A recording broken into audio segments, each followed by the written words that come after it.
Okay.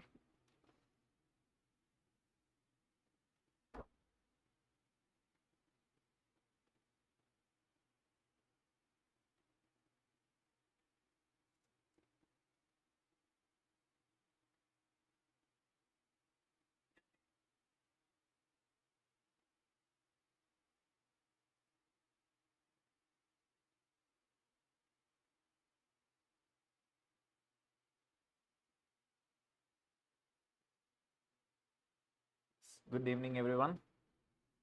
Please check, am I audible? And is the video clear? Yes, Vishnu, hello. Prashant, hello. Very good evening.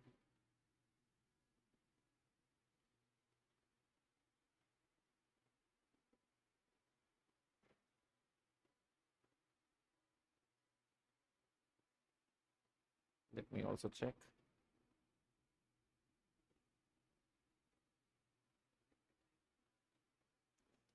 Okay, from my end, it's just also clear.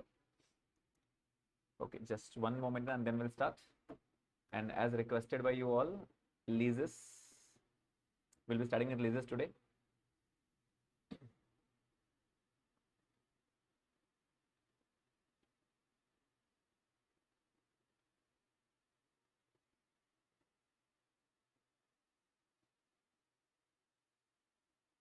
Yes, good evening.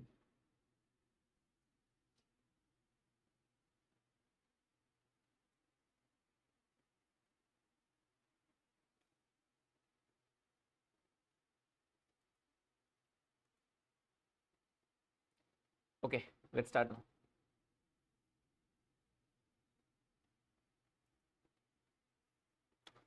So, today we are going to start with IND AS 116, that is leases. It is one of the big IND AS actually. So, you have to be very patient and just be with me throughout the IND AS so that you will get all the concepts. In this IND AS, I have covered each and every single topic. Whatever the small points are, I have covered everything. And I have given example wherever needed. Okay, so just sit with your calculators and do start calculating with me. Okay, so IND AS 116 leases, what it is all about. So basically there are two persons, the one is the lessor and the other is the lessee. Basically यहाँ पे क्या होता है, exactly what happens over here. Let's say Mr. A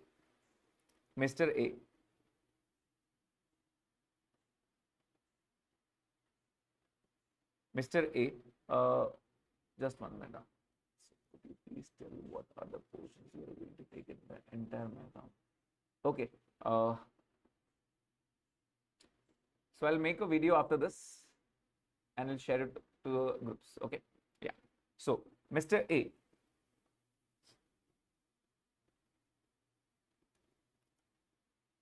takes an asset or else takes a machinery, I'll say, on lease from Mr. B.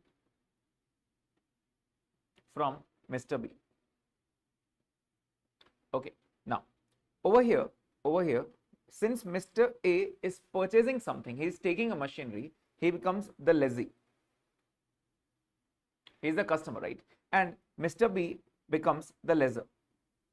We have to think from both the point of view, from the point of view of lessee also and from the point of view of lessor also, right? But in IND AS 116, they have targeted lessee accounting. Lessee accounting is of utmost important. Okay, so I'll not talk about Mr. B right now. That is I'll not talk about Mr. B. That is from the point of view of lessor, but I'll talk about from the point of view of lessee. That is Mr. A. Right? He is purchasing. Over here, since we are taking a machinery, obviously we need to record machinery in our books, right? So the entry becomes in AS, that is accounting standard, that is AS 19, which was leases. There were two options for the lessor also and for the lessee also. For the lessee, they were having two options. The first is you can record it as an operating lease or a finance lease. But in the IND AS 116, they have subtracted that element, and AS 19 will no longer be validated over here. The only point over here is Mr. A does not have any option but to record it as an asset.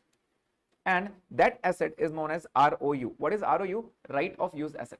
That is, Mr. A will record an asset. Since see, Over here, this is the balance sheet. Obviously, I'm talking about Mr. A now. Forget about Mr. B. That is, we are talking about the point of view from the point of view of lessee. Okay. So Mr. A, he will record it as an asset. That is balance sheet ROU over here. Now comes the question, at what value? At what value? The answer is the present value of all lease payments. The answer is the present value of all lease payments. So over here, if I say I'm taking, I'll pay 50,000 per annum for the next 5 years.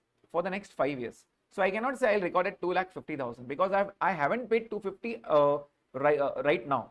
I will pay over here in the year 1, year 2, year 3, year 4, year 5. 50 over here, 50 over here, 50 over here, 50 over here, and 50 over here.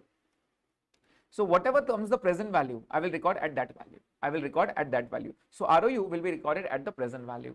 And also, since I haven't made the payment, that is, the payment will be made at the end of each year, right? I will pay not together, but I will pay at the end of each year.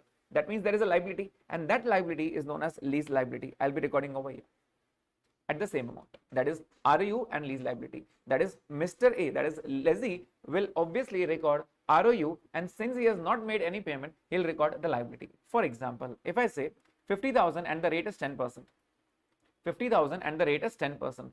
Let's say 10%, obviously discounting factor, 1 divided by 1.1 will give you 0.9090, 0.8264, 0.7561, and so on, right? So let's calculate the present value. Let's calculate the present value. So 1 divided by 1.1 is equals to 1 divided by 1.1 is equals to m plus 5 times into 50,000. This comes to 189,539. This comes to 189,539, or else you can say 540 or 550 also. If institute provides you with the digits, that is rounding up to 3 digits or 4 digits, you have to take those digits only. But if nothing is given, at that time you can take all the 12 digits. I have taken all the 12 digits over here, right? So I will record at 189,539 and I'll record at 189,539. This is the first point. This is the very first point. Now, at the end of the year, I have to pay obviously 50,000. But over here, since I have taken it as a lease, obviously I need to provide interest also, because I'll be paying 50,000, right? So 50,000 into 5 is nothing but 2,50,000, but I have taken the asset of 189. So can I say 61,000 or something I have to pay the interest? So how to calculate the interest? I have to prepare the LAT, that is the loan amortization table. How to prepare that? It is very simple. It is opening, closing, IGI. Opening, closing, IGI. I is interest, G is gross, I is the installment which you are repaying, and last is the closing. The same rules as of hire purchase. Okay. So in the year 1, the opening balance was 189,539. Interest was at the rate 10%. So I'll calculate interest 189,539 into 10%. It will come to 18954 and something. Then add back the value, opening plus interest. Opening plus interest. So add 189,539. This will come to 208,493. And next, I have paid the installment of 50,000. I paid 50,000, right? At the end of the year, I have to pay 50,000 because the lease rent was 50,000 per annum, right? So minus 50,000 will give you the answer as 158,493. And it will continue till 5 years. It will continue. Year 2, the beginning will be 158,493 and so on, right? This is the point. Now, what you have to do is, we just have to pass journal entries. We just have to pass journal entries. Obviously, first we'll pass the journal entries and then I'll make you understand all the different concepts. Now, since the 50,000 was the lease rent, 5 years was the lease term, I just have to calculate the present value, and then I went on preparing the LAT, that is the loan amortization table. I have to prepare it till 5 years. This interest will be obviously around 61,000 because the total was 250, right? The total amount I am paying is 250. Now, what are the journal entries? What are the journal entries? The first entry will be of ROU. This is ROU to lease liability. The amount will be of the present value, 189,539. Okay. Next year, that is at the end of first year, I have to pass this entry for this interest. Is interest my expense? The answer is yes. Obviously, I need to pay the interest, right? So interest is my expense. So interest account debit 2. I'll make it due to lease liability. I won't pay, but I'll make it due. That is, I'll add the liability. That means interest will be added over here. That means my liability is now, increased. The liability has increased by 18954. But I have also paid 50,000 less payment. 50,000. So at the end of first year, the amount will be 189 plus 18,954 minus 50,000. That is this one. So what is the payment entry now? Payment entry. I have to pay, right? Payment is credit what goes out, that is to bank, and I'm reducing my lease liability. So the entry will be lease liability to bank. These are all the journal entries.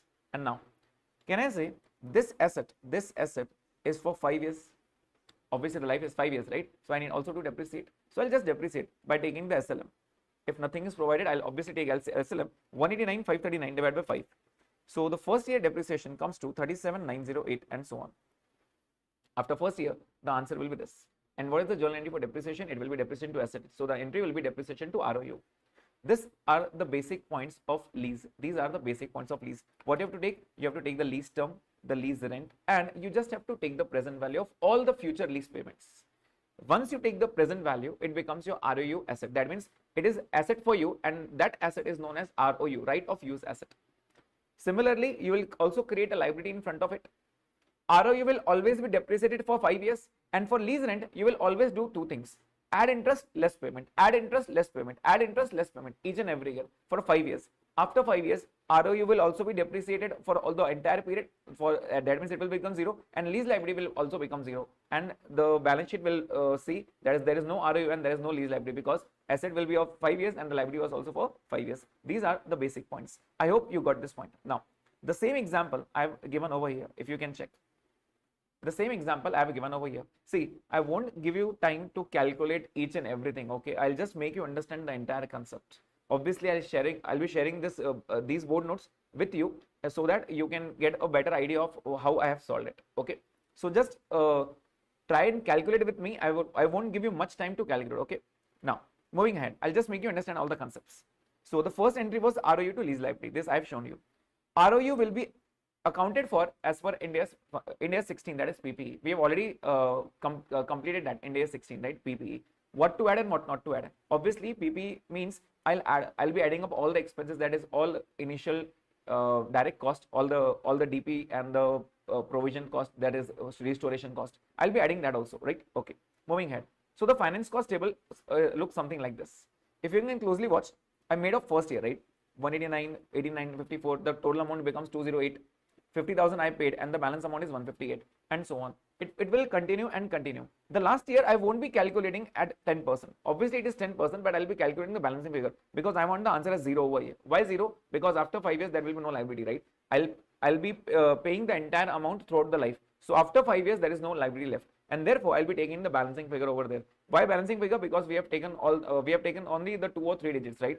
We haven't taken all the 12 digits, and therefore there will be a difference in the 10% calculation. Okay, moving ahead. So I've also given the journal entries. If you can closely watch, the first entry will be interest due at the end of year 1. Interest due, interest expense to lease liability, that is I have made the entry due.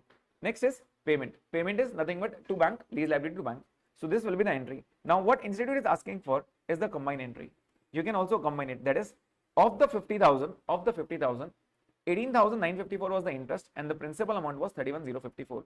If you have to make the combined entry, you can do it. If you want to make the two separate entries, it is still upon your choice. You can make two separate entries also. I always prefer the two separate entries because those are very simple. Okay. Next, depreciation. As I told you, depreciation to asset.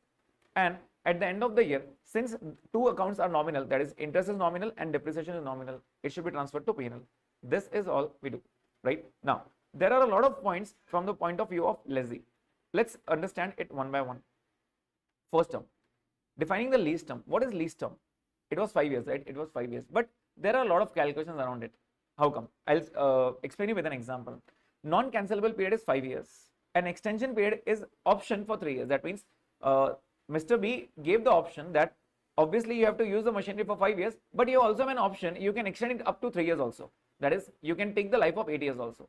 But at the time of calculating the first answer, that is the present value, how many years will I take? Will I take the 5 years or will I take the 8 years? At that time, the standard says, if you are reasonably certain that you will extend, then take the answer to 8 years. If you are not reasonably certain, then don't calculate this. You can check that the life is only 5 years, not 8 years. So you will take only 5 years and not 8 years. Okay. Next, non-cancelable period is 5 years, and there is also termination option available to cancel the lease. That is, if you want to terminate the lease before 5 years, you have an option to terminate at 3 years itself. Again, you will ask, are you reasonably certain to terminate? If you are reasonably certain to terminate, then the life you will take is only 3 years. If you are not reasonably certain that I'm not very sure I will terminate or not, then the life you will take is 5 years. That is, for example, if I tell you the lease is 50,000 and 50,000 per annum for 5 years, right? I also give you an option that you can cancel it up to 3 years. After 3 years, you can cancel also, right? So we are standing at year 0, year 1, year 2, year 3, year 4 and year 5. If I am reasonably certain, I won't calculate this as my term. I will say 50,000 I will pay only 3 years. 50,000 I will pay only 3 years, and I'll just discount it this value. I'll just discount only 3 values. Why not 5? Because I was reasonably sure, I was reasonably certain that I will terminate this lease. If I'm not reasonably certain, I will obviously extend it to 5 years, and I'll say I'll discount it with the 5 years help. This is the answer. Okay, so moving ahead. So there is non-cancelable period. Next, now understanding it one by one. What if I reassess? For example, in the beginning, I was not reasonably certain. So I took the life as 5 years. But after 2 years, I was very sure that no, I will extend now. Obviously, this may happen, right? Because I was having an option to extend it. Initial 2 years, I was not very sure, and therefore I was considering the life as 5 years. But after 2 years, at the beginning of 3rd year, I thought of no, I can extend it now because I was getting fruits out of it, right? So I will extend it now. So if I am extending, obviously there needs to be some changes over there. But since the change was after 3rd year, that is at the end of 2nd year, that is the beginning of 3rd year, 2 years I will be very normal. That is the normal accounting will be done. I'll explain you with an example. See over here, non-cancelable period is 5 years. Lease rent is 50,000. The same example. 10% is the discount rate, and renewal option for 3 years available. That means if it is if you want, you can renew it for more 3 years. That means the life will be 8 years now. Okay. At commencement date, lessee is not certain to exercise the option. It is clearly given. We are not certain that will we exercise the option or not. And that scenario, I will not consider the 6th, 7th and 8th year. You can clearly see I've cancelled these because I was not sure whether I will continue or not, and therefore I'm not considering that as a lease period. I'll say the lease period is only of 5 years. Okay, 5 years discounting, just I calculated now at the rate 10%. See, you cannot present it like this. Okay, you cannot present it like this in the examination. You have to present like this: lease rent, discounting factor at the rate 10%, and present value, that is the DCF, discounting cash flows. Okay, and you just have to write 0.9090, 0.8264, and then multiply and then take the total. This total I've calculated like this, right? So I've given the arrows. If you can closely watch, why I have given you this arrows, because you can clearly see that the discounting is of 1 year. Over here you can see the discounting is of 2 years and so on. You can obviously take the annuity factor also, right? So the answer is 189,539. Okay, so I passed an entry of 189,539. Okay, please tell me. Okay, I'll just make over here. Yeah, after the 2 years, I'll read this sentence first. Suppose at the end of 2 years, lessee incurred significant expenditure on leasehold improvement, which now indicates that lessee will now be reasonably certain to exercise the renewal option. Can I say after 2 years I made some expenditure and I'm reasonably sure now that I will extend the option now. So obviously after 2 years you are doing this, right? So what you have to do is, first of all, calculate the value after 2 years. Calculate the value after 2 years. How will you calculate the value after 2 years? See, if it is lease liability, it was 189,539, and also your ROU was 189,539. So it is very simple. ROU only depreciates per annum. ROU will only be depreciated. What was the life? 5 years. Okay. So what you do is depreciate for 2 years. Depreciation for 2 years. So let's depreciate 189,539 divided by 5. So the depreciation per year comes to 37,908. 37,908 into 2 will give me 75,816.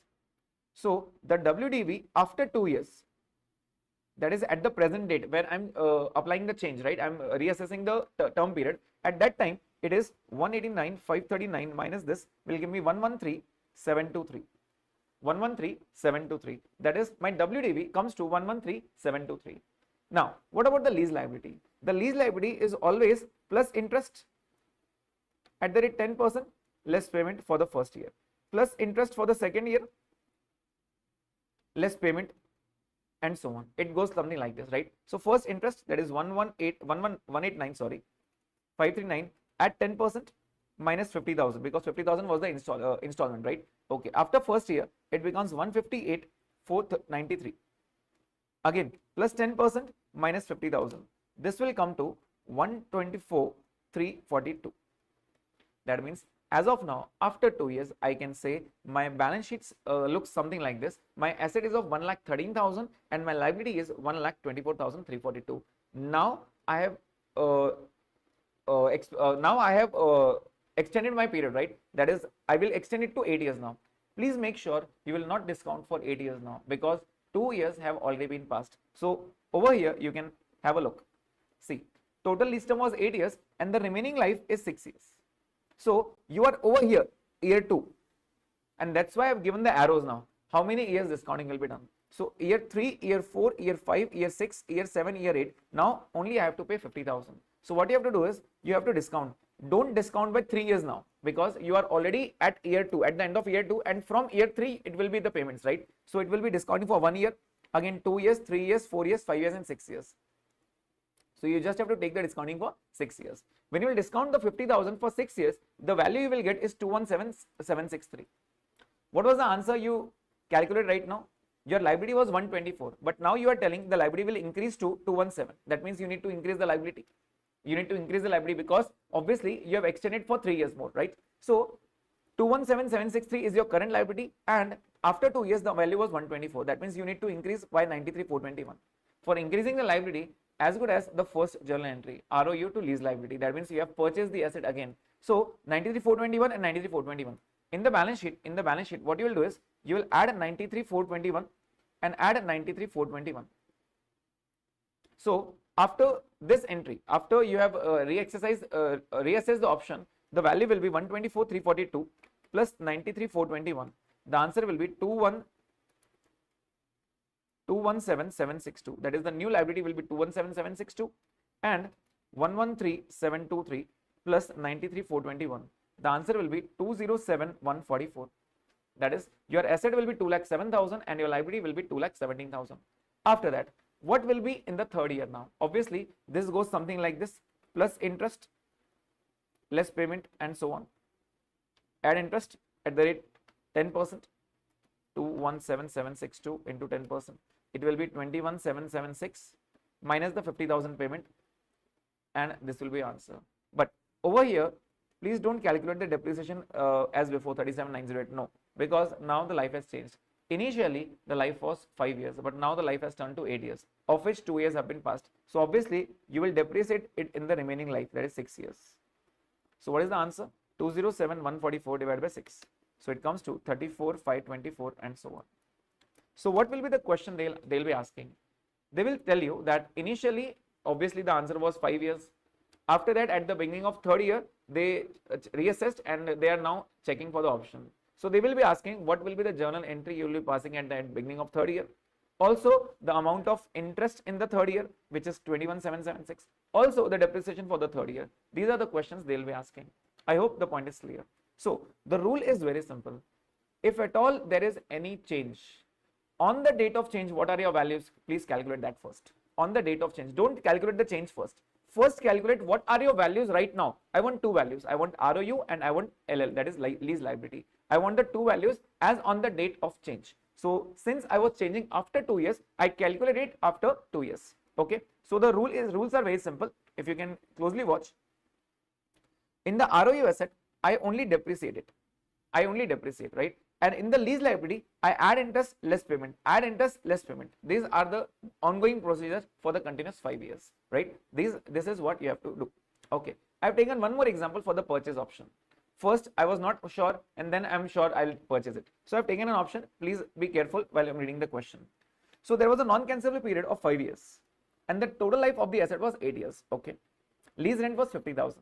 Discount is 8%. Option to purchase the asset at the end was 90,000. That means if you want the asset after 8 years, you give me 90,000 and the asset is yours. Okay.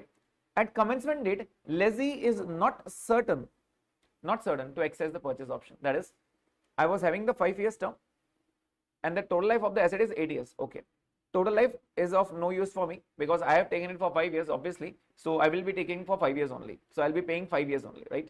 So if you can closely watch 50, 50, 50, 50, 50, and over here I have written 90, but I have made a cross over there. Why cross? Because I'm not very sure. So obviously I will not be calculating that value in my present value. Again, the same thing, I calculate the present value.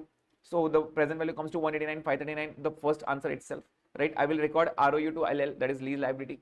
So in the balance sheet, it will be ROU, and in the balance sheet it will be lease liability of 189,539. Obviously, ROU will start depreciating year by year, and lease liability plus interest less payment, plus interest less payment, plus interest less payment. This is what you have to do in each and every year. Okay. At the end of second year, what will be the value? I've already calculated, right? The asset comes to 113 and the lease liability comes to 124. I've already explained you this, right? Moving ahead. Suppose at the end of second year, lessee is reasonably certain to exercise the purchase option. Now you are very much certain that you will purchase the option. Now what will you do? You are standing at year 2 now. And from year 3, you will pay 50, year 4, 50, year 5, 50. And in the year 5, you will also pay 90. You will also pay 90 because you are now exercising the purchase option. Now, over here, that discount rate must change because this is known as the modification. But assuming the discount rate is 10% because I haven't explained you the discounting concept till, and therefore I'm assuming that the rate is still 10% discounting. Okay, so I'll take the present value again. I'll take the present value, and this time I'll also calculate this 90,000 present value. So the answer comes to 191. Please make sure you are not calculating 50,000 for discounting of 3 years. You will calculate only of 1 year. Why 1 year? Because you are standing at the second year now, and the discount and the lease amount is at the end of third year. So you will get a discount of only 1 year. For this 1 year, for this 2 years, and for this 3 years. For 90,000 also, the discounting will be of 3 years. I hope this point is clear. Okay. Now comes the question. Your liability should become 191,960. But your liability was only 124. That means you need to increase. How much is the increase? 67,618. Just increase the liability. Liability has a credit balance to increase again credit, and therefore the entry will be ROU to lease liability. Again, the lease liability got increased and the asset also got increased. So what was your balance sheet position at that point? ROU was after 2 years 113,723. And lease liability was 124,342. This was your position, right? Now you increased the liability and also the asset. So add up 67,618 and 67,618, right? And this will be your total, whatever the total comes, right? And now, please make sure you will not depreciate it by 5 years. Why? Because the total term initially for you, it was 5 years. Of that, 2 years have been passed. The remaining life is 3, and now still, since you are purchasing, obviously the life is now 8 years because you will purchase now, right? The total life of the asset is 8 years. So of the 8 years, 2 years have been passed. So the remaining life is 6 years. Again, you will depreciate by 6. That is divided by 6. Please make sure of this. That is, if you are purchasing, so if you purchase, the asset will be yours, and the total life of the asset is 6 years, 8 years, of which 2 years you have already used it, right? I hope the point is clear. And if you have any query till here, please feel free and I'll be explaining you that point. Yes, I'm giving you a 1 minute window. Please let me know if you have any query till here.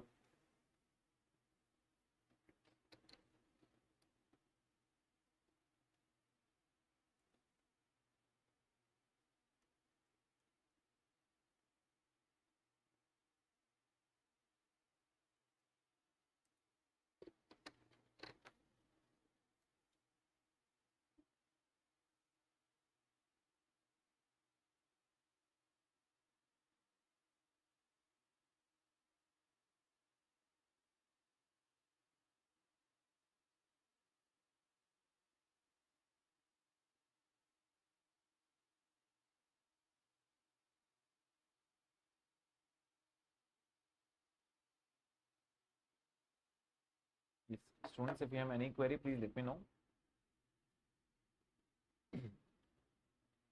Okay, moving ahead. Next is termination penalties. Termination penalties. Lease rent is 50,000 and lease term is 5 years. Again, the same thing. Discount is 10%. Lessee can terminate after 3 years by paying a penalty of 10,000. That means if you want to terminate before 5 years, you have an option to terminate at the end of 3rd years, but you have to pay a penalty of 10,000. And at commencement date, lessee is reasonably certain to terminate. That means he will not pay 50 for 5 years. He will pay 50,000, 50,000, 50,000. He will not be paying for this He'll not pay this 50,050, right?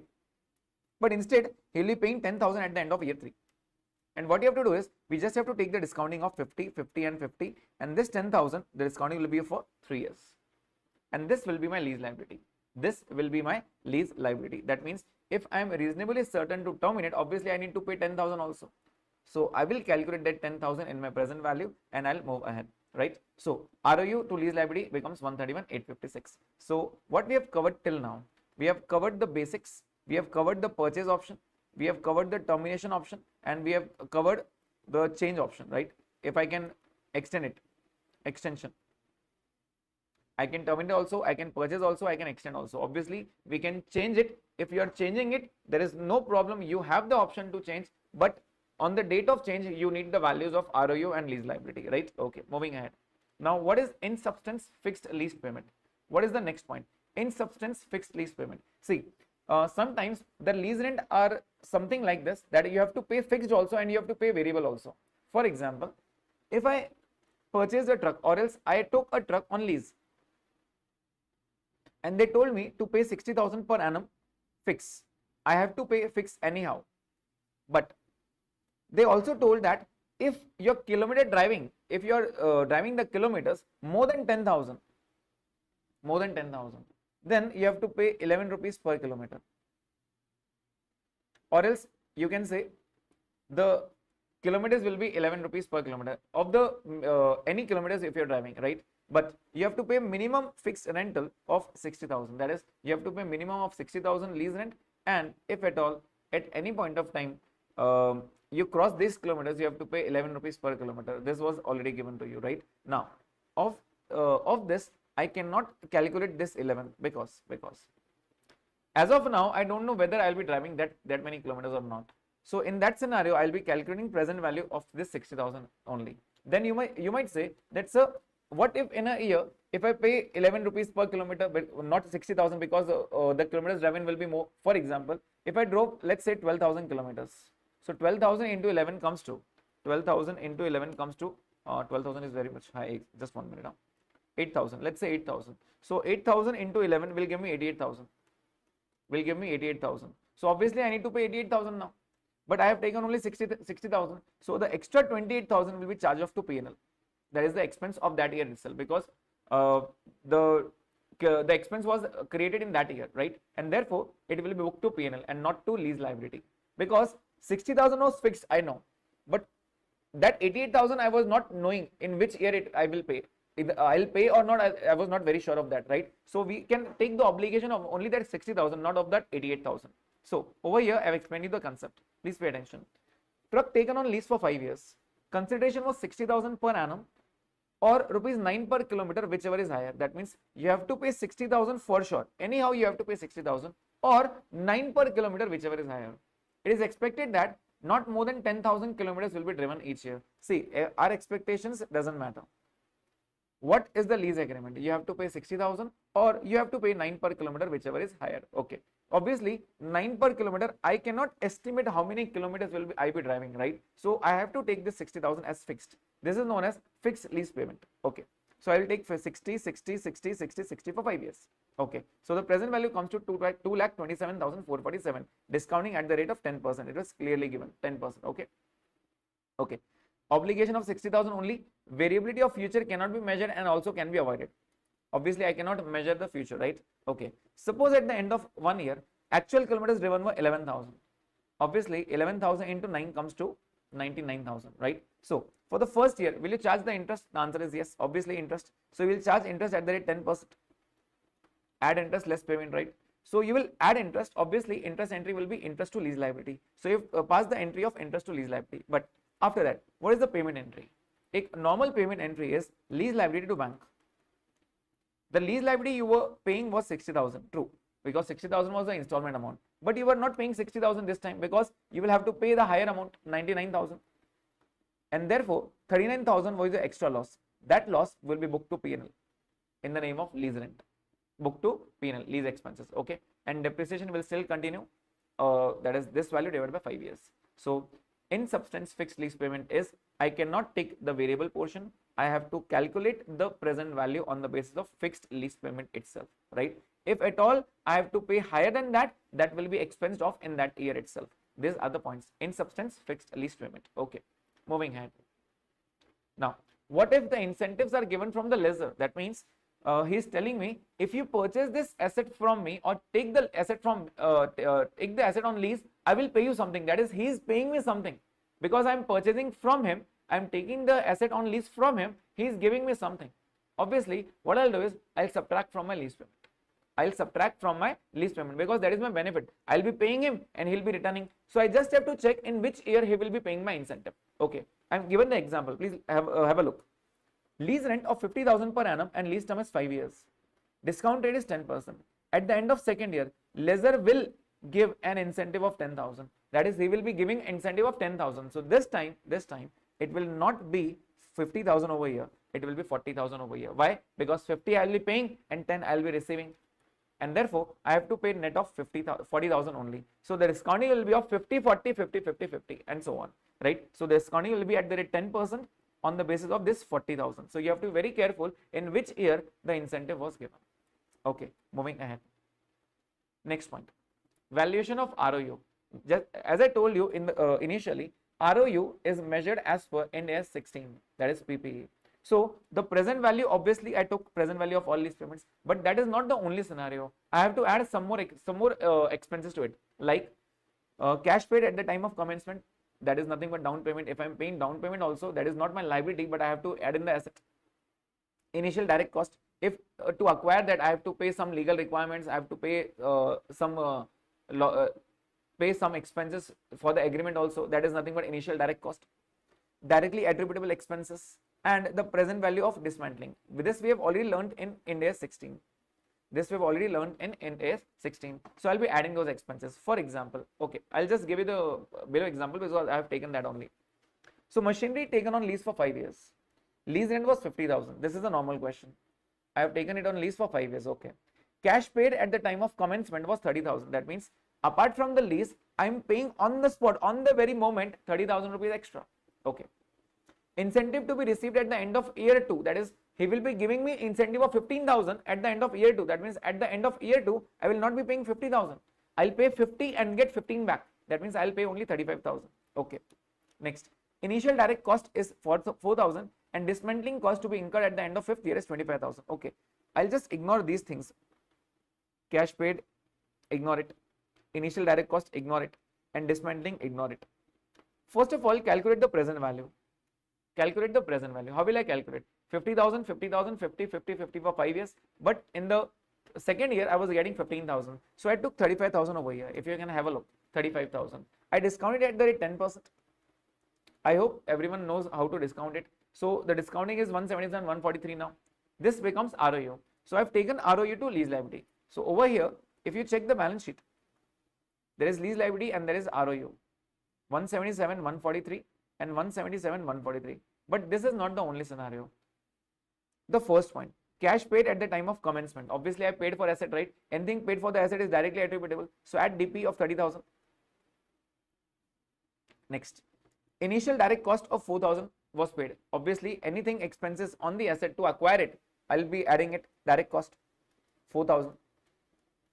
And if I'm paying the provision, that is dismantling cost. Obviously, if you remember IND AS 16, the provision for restoration of the or the provision for decommissioning, I have to take at the present value. So 25,000 will be taken at the present value. Divided by 1.1 is equal to is equal to is equal to is equal to is equal to. So the answer comes to 15,523. Add provision, and over here I'll be adding the provision for decommissioning or restoration. 15,523 and 15,523. This is the value of asset. Total of, so 15,523 plus 34,000 plus 177,143. So this will be 226,666. And now if the life is 5 years, I'll be depreciating this value by 5 years. That is 2,26,666 will be divided by 5 years. This is the point. I hope the point is clear. Okay, moving ahead.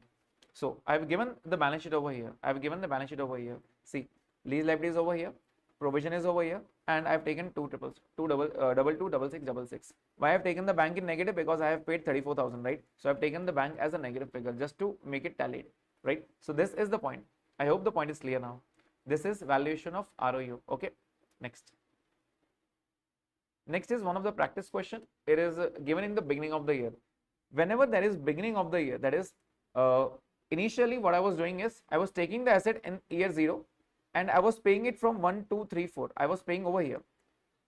But now what is happening is I'm paying right now. In this situation, the calculator work changes. How does it changes? You will not add lease liability, add interest, less payment. You will not do it like this. If the word is beginning,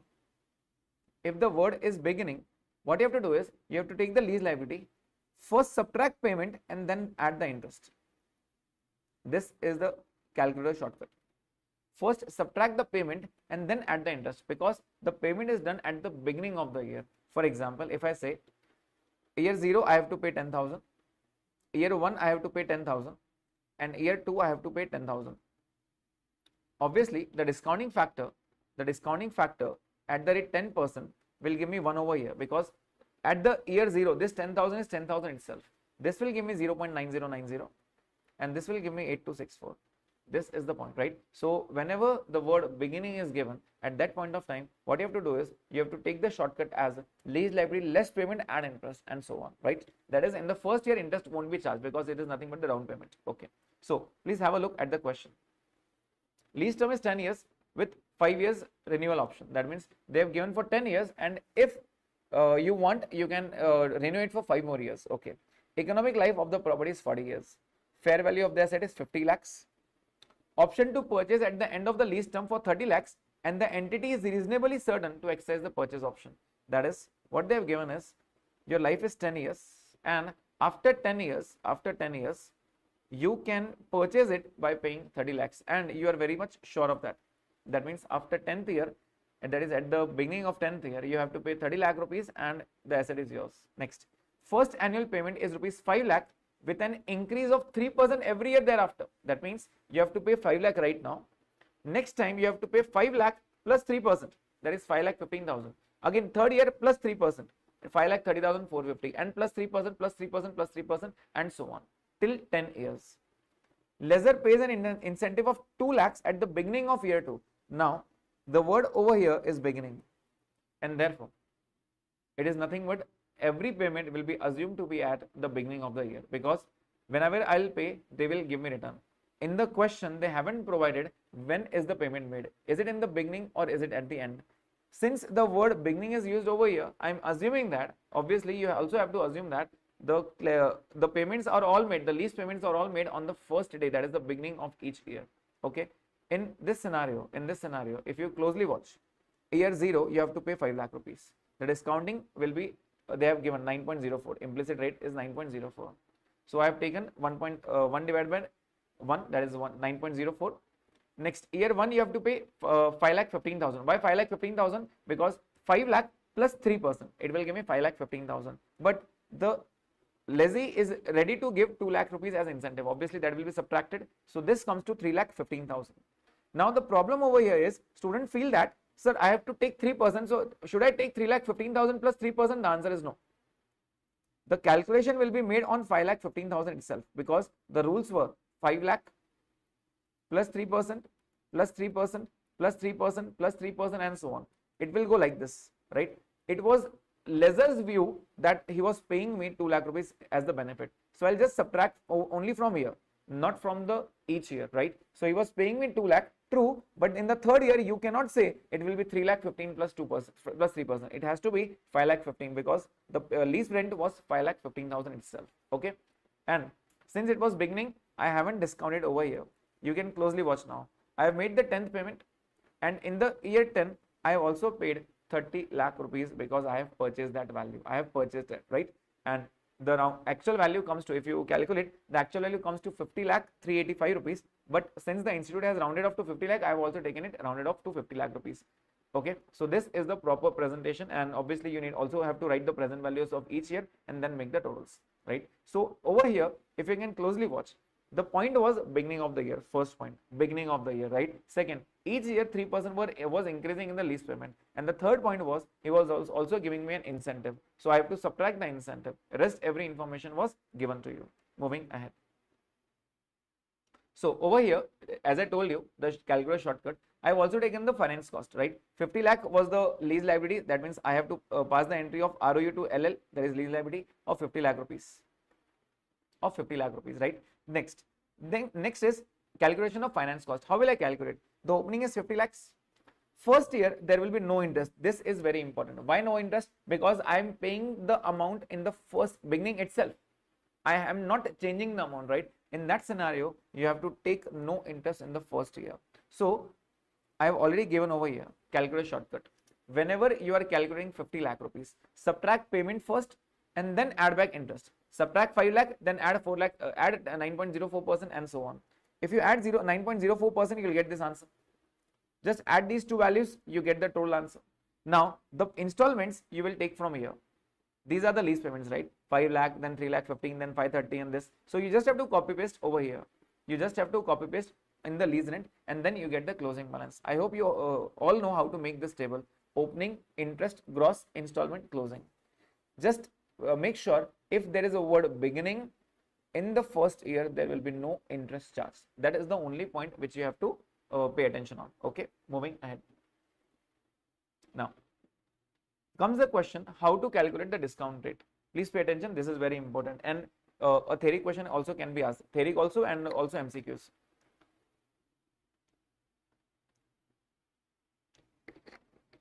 Now, lessor, that is how to calculate the discount rate. Interest rate implicit in the lease is calculated and used as discount rate. That means you have to take IRR, the FM calculation. There is no concept of incremental borrowing cost. Incremental borrowing cost is nothing but if I take from the a loan from the market, what is the borrowing cost at that point of time? I cannot take that rate. From the lessor point of view, you have to calculate IRR. That is nothing but EIR, if you can say. From the point of view of lessee, interest rate in the lease is calculated from the point of view of lessor only. That means if I am the lessee, Mr. A, I have taken an asset on lease. At that time, I won't be using my rate. I have to use the rate of the lessor. If you don't have the rate of the lessor, that is, if you don't have the implicit rate used by lessor, then the second option is you can take the borrowing rate. That is, lessee. If we are the lessee, I have taken the asset. If I have taken the asset on lease, I have two options. The very first option, obviously, I have to choose that only. I have to pick not my rate, but the rate of the lessor. If I don't have the rate of the lessor, at that point of time, I can use the incremental borrowing rate. Whatever the borrowing rate is going on in the market, I can use that rate as discounting, right? But if the rate of lessor is given, you have to calculate that rate itself. Okay. How to calculate the rate of the lessor? I'll be showing you that also. That is, I'll be showing you the FM calculation also. Okay. Next one. So over here is the complete example of how you have to calculate the cost, how you have to calculate the rate. Okay. So please pay attention. Carrying amount of the asset in the books of the lessor is 1 lakh rupees. Okay. Carrying amount as of now is of no use. Fair value is of first use. That is fair value 1,20,000. Lease payments are 50,000 for 3 years. Okay. Residual value expected at the end of the third year is 35,000. We say this is residual value. Okay. Residual value guaranteed by the lessee is known as GRV, guaranteed residual value. That is, out of this 35,000, the lessee has made sure that he will pay us 25,000. Okay. That means I'm not getting a guarantee of 10,000 rupees, right? 35 was my residual value, but 25 is been guaranteed by the lessee. That means 10,000 is not guaranteed. This is known as UGRV. UGRV, right? There is a residual value, or we can say scrap value at the end of the life. Okay. Initial direct cost incurred by the lessor to enter into the lease is 4,000, and initial direct cost incurred by the lessee is 3,000. Calculate implicit rate in the lease. Now, whenever you have to calculate the lease rate, you have to think from the point of view of lessor, not lessee, only from the point of view of lessor. See, how do I calculate the rate? Please have a look. The lease rents were 1, 2, 3. Year 3, right? 50,000, 50,000, and 50,000. And at the end of year 3, I was also getting GRV and UGRV. GRV was 25,000 and UGRV was 15,000. I want to discount it at such rate, I want that rate so that it covers all my fair value. I repeat, it will not cover my carrying amount. so that it covers my fair value plus any expenses if I am making. See, now you are thinking from the point of view of lessor, okay? You have given an asset, so what will be your rate of discounting, that is IRR? How to calculate that? I want that rate, so as if I discount it, if I discount everything, I will cover my fair value plus IDC. What is IDC? Initial direct cost. Whatever I have incurred right now, I have to cover that. So I will be discounting at such rate so that the present value of all lease payments, including the GRV and the UGRV, covers my fair value plus my initial direct cost. Okay. What was my fair value? The fair value was 1,20,000. I have taken the fair value as 1,20,000. If you can closely watch, 120. Okay. Did I spend anything at the beginning? Think from the point of view of lessor. The lessor has paid 4,000. So what I want is, I want this 120 plus 4, that is I want 124. And how will I cover this 124? Obviously by taking the lease rent of 50, 50, 50 for 3 years. After third year I'll be getting 25 as GRV, and after third year I'll be getting 10,000 as UGRV. I just have to take a rate. Now how to calculate the rate? Obviously you have to take by interpolation, you can say, that is highest rate, lowest rate, like this, or else you can go by trial and error. I feel trial and error is easy. Just give me 1 minute.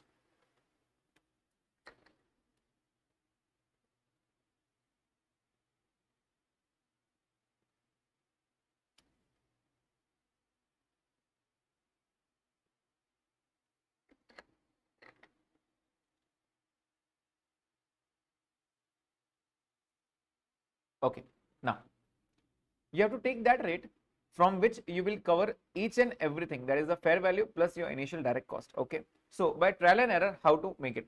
You just have to take a discounting rate of everything. Okay, so I've taken two rates at 20%. I'll show the calculation of 20%. Okay, so this is year 0, year 1, year 2, year 3, and year 3 again. Okay, this was the cash flow: 50,000, 50,000, 50,000, 25,000, and 10,000. GRV and UGRV. This was lease rent. This was GRV and this was UGRV. Okay, I have taken the discounting factor at the rate 20%. So just take 1 divided by 1.2 is equals to, so this comes to 0.8333 is equal to, again it comes to 0.6944 is equal to, again this comes to 0.5787, again 0.5787 and 0.5787. Point to be noted, these are all third years, right? Okay, you just have to take the present value now.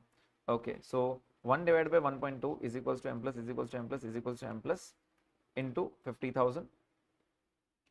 This will give me 105324. And after that 35,000 divided by 1.2 is equals to plus 105324. This comes to 125578 if you take the totals. Over here I have taken it 125579. Now at 20% I am getting the rate as 125, but I want the answer as 124. So I took another person. I went to 21%, that is discounting at the rate 21%.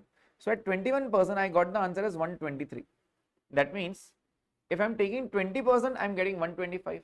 If I am taking 21% I am getting 123. But I don't want this. I want at the center of this. I want 1,24,000. I want to stop at 124. How will you stop at 124? Just calculate the differences. What is the difference you want? See, what is the difference between these two which you have calculated? The rate of difference is 1% and the amount is coming to be 2126. That means I can say for 1% it is 2126, right? For 1%. So what percent is this difference? The difference between 125 and 124 comes to 1579. So 1579 is what percentage? 1579 is what percentage? You can calculate like this. Okay, so it comes to 0.74. So the answer is 20% plus whatever the difference is, 0.74. So the implicit rate comes to 20.74%. 20.74%. Lessee also have to use this rate. From the point of view of lessor, there is no option left. Lessor has to calculate this rate itself. How is he calculating? So that he covers the fair value plus the initial direct cost. That is the present value of all lease payments plus the present value of all the GRVs and the UGRVs taken together at certain rate that will be covering my fair value plus my initial direct cost. This is how I calculate the rate. Okay. So I have taken the rate also. Next. Leases denominated in foreign currency. One of the very important point. Leases denominated in foreign currency. That means I have taken something on lease, but I have to pay him in the foreign currency. That is maybe in dollars. Or maybe the party is living in US and I have to transfer it in dollars, right? So the lease is fixed as rupees 10,000. The lease is fixed at rupees $10,000, not rupees, $10,000. Okay. And the lease term is 3 years. Okay. Discount rate in India is 15% and US is 12%. India doesn't matter because I have taken the lease in dollars. I have to take the dollar rate itself. That is whatever the rate is going on that in that country, 12%. Okay, I have to take it 12%. Next, exchange rate on commencement is 50 rupees. Average rate is 53 and exchange rate at the end of the year is 55. Okay, I'll use these rates afterwards. First of all, what you have to do is, since that consideration is in dollars, you have to take dollars and discounting rate of also the dollars. So what you have to do is, you have to take $10,000, $10,000 and $10,000. So you will obviously take the present value and discounting rate will be 12% because you have to take the dollar rate. So 10,000 discounting 12%, so 1.12 into 10,000. The amount will be 24018. 24018. This is the discounting. Okay. Now, once you have taken the discount, this is known as lease liability. That is the ROU. Obviously, you will take it on the first day. So you have to take the first day rate. So lease liability, ROU to lease liability, you will take $24,018 into rupees 50. That is the spot rate. On the spot rate, it was 50. Right? So in the balance sheet, I'm making 3 columns to make you understand. Please pay attention on this. If this is a balance sheet, obviously I'll record ROU in 24,018 into 50 rupees. So this will be 12,900,000. Obviously, lease liability will be also in rupees 12,900,000. But in dollars, if I say in dollars, you will say 24018. 24018. What was the exchange rate? The exchange rate was 50. Now recall the concept. The concept was add interest less payment, if you remember. Right? Add interest less payment. Interest was how many percent? 12% or 15%? You will say 12%. 12% on what? On rupees or dollar? The answer is dollar because you have taken the dollar rate, right? So you have to take 24,018 into 12%. The answer comes to 2882.16. 2882 is the dollar, right? The problem is interest is the nominal amount, right? It is a nominal account. And since it is nominal, what you have to do is you have to take the exchange rate of average, the average exchange rate. The average exchange rate in the question is given as 53. So as per India's 21, the effects of changes in foreign exchange rates, you have to take the rate as 53 rupees. Okay, I'll take it 2882 into 53. This will come to 152746. Less the payment. What was the payment? It was $10,000. Okay, it was $10,000. And payment will be made at the end of the year. And the end of the year, the rate was 55. So I'll multiply by 55. So the payment made was 5,50,000. So what are the answers now? In dollars, if I check 24018 plus 2882 minus 10,000. So in dollars, it is coming to be 16,900. Right? And in rupees, it is 1200,900 plus 152746 minus 50, 5,50,000.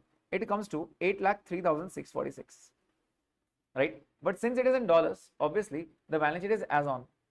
The balance sheet is as on. That is the closing date.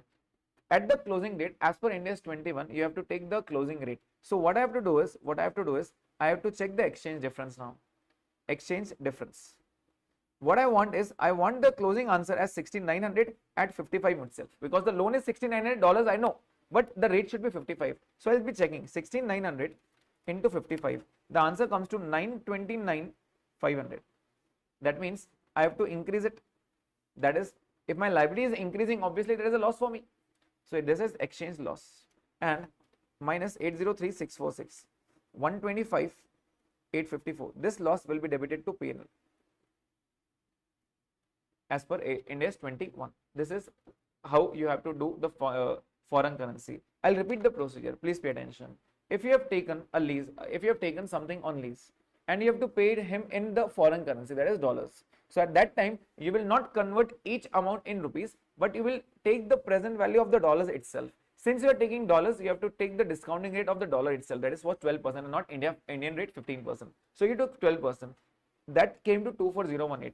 And now obviously I cannot record in my dollars because I am sitting in India. I have to convert in rupees, right? So on the first date, the rate was 50 rupees. That is known as the spot rate. I'll multiply by 50. So I recorded the asset and the liability as it is, right? But at the end of the year, obviously this ROU will be just depreciated by 3 years because the life was 3 years. So it will divide by 3. Whatever the case is, 4,300,000, and that will be the depreciation. But the important point is of lease liability. What you have to do? You have to add interest and less payment, right? So interest will be added at the rate 12%. But you cannot add 12% on 12 lakh rupees because you haven't taken the answer in rupees, right? You have taken the answer in dollars. So you have to take the answer on dollars, 24,018 into 12%. If you add it, it comes to 2882. Since it was a nominal item, Ind AS 21 says the nominal items are recorded at average rate. So you took the average rate of 53. Okay. Less payment will be 10,000. The payment was made at the end of the year. So you've taken the rate of 55. Just adding and subtracting will give you 8,03,000, right? But as per Ind AS 21, they say all the assets and liabilities have to be measured at the closing rates. So I have to measure this 6,900 at 55. And therefore, whatever the difference is, either plus or minus, if you are increasing the liability, that is a loss for you. If you are decreasing the liability, that is a profit for you. Obviously, that will be debited or credited to P&L. This is as per Ind AS 21. I hope the point is clear. Now, this was lease denominated in foreign currency. Okay, moving ahead. Now comes the question, when to change the discount rate? When to use the original discount rate and when to check the revised discount rate. I'll tell you about the revised discount rate first. Whenever I am, just one minute, yeah. Whenever I am revising it, that is reassessment of lease term, extension or termination, whenever I am exercising the purchase option, or whenever I am modifying it means what? Let's say I have taken the area of 5,000 square feet on lease. Now I'm telling you, no, I want more 3,000 square feet area. So give me 8,000 in total, right? So that is known as modification, increase in modification, right? But sometimes it may happen that I have taken the area of 5,000 square feet, but now I'm telling I don't want 5,000, just take away 2,000. I want only 3,000 because I'm not able to cover all my expenses. So just give it 2,000 and I want only 3,000. At that time, it is also known as modification. So if you are reassessing any term, that is purchase option, if you are extending the term, or if you are terminating the term, or if you are modifying the terms, at that time you have to take the revised rate and not the original rate, because you can control this, right? Whether to modify or not, you have the control. Whether to purchase or not, you have the control. Whether to extend or not, you have the control. But if the answer is based on CPI or LIBOR, that is the index rate, it is not on your control, right? It will not be on your control, and therefore you will not have to change the rate. You will still continue to be at that original discount rate itself. To better explain, I have given all the examples. Please pay attention on over here. Now, remeasurement. Change in reasonable certainty. That is revised discount rate. If you remember, at the initial examples, I have taken change in reasonable certainty. Initially, I was not having the purchase. I was not taking the purchase option, but after 2 years, I told you that yes, I will purchase now. Or else, initially I was not terminating, but now I will terminate. Initially, I was taking only for 5 years, but now I am taking for 8 years. Obviously, these are all changes in reasonable certainty. And if there is change in index, if there is change in expected amount in the GRV, at that time you don't have to change the rate. You just have to check the original discount rate. Okay. Now, what is lease modification? What is lease modification? Lease modification may be because of two things. First is due to change in consideration and due to change in scope. If there is a change in consideration, for example, initially it was the lease rent was 1 lakh rupees, but now you have made the rent to 1,20,000, or else you have made the rent to 90,000. That is the change in consideration, right? Okay. If you are increasing the scope, what do you mean by increase the scope? Adding up ROU asset. That means increasing the area from 1,000 square feet to 2,000 square feet. This was one of the examples. That is, I want more area, so I'm adding the asset. So it is nothing but increasing scope. Or else I'm extending that contractual lease term. Initially it was 5 years, but now I'm taking for 8 years. So I'm extending the term. This is known as increase in scope, right? Okay. What about decrease in scope? Decrease in scope means I'm actually selling off the asset. How come? It is terminating ROU, that is decreasing the area from 1,000 to 500. Initially, I was having 1000 square feet area, but now I'm telling you, take away 500, I just want 500. Or else shortening contractual lease term. For example, initially the life was 8 years, but now I'm telling you I want only for 5 years. So these are the changes. Now, whenever there is change in consideration or increase in scope, there is no question of profit or loss, because profit or loss, it will be not calculated at the time of purchase. We are actually purchasing the asset, right? So please tell me, if you are purchasing a building, let's say building was of 5 lakh, but you purchased at 4 lakh. Will you record profit? No, you will say building to bank 4 lakh rupees, because the asset is of 4 lakh rupees, right? You will not book profit on this date. Why? Because you purchased at 4 lakh. Although the building was of 5 lakh, but you purchased for 4 lakh, you will not say I have earned a profit of 1 lakh. You will record the building at 4 lakh itself. Same principles follows over here also. Due to change in consideration and due to change in scope, whatever the case is, you are increasing the asset, right? Whenever the asset is purchased or increased, at that time you will not be calculating any profit or loss. But over here, when there is decrease in scope, the standard says, that is, if you are decreasing the scope, that means you are selling your asset. Let's say you took for 5 years, but now you have reduced it to 3 years. That means, can I say, for 2 years you are selling the asset, because initially you took the asset for 5 years, but now you are telling only for 3 years. 2 years you are selling it. So what I will be doing is, if there is any decrease in scope, I will say you have sold the asset, that is disposed of. So obviously I'll be booking a profit or loss in this scenario. Now, to better explain, I have given an example over here. Please pay attention on this. Just 1 minute.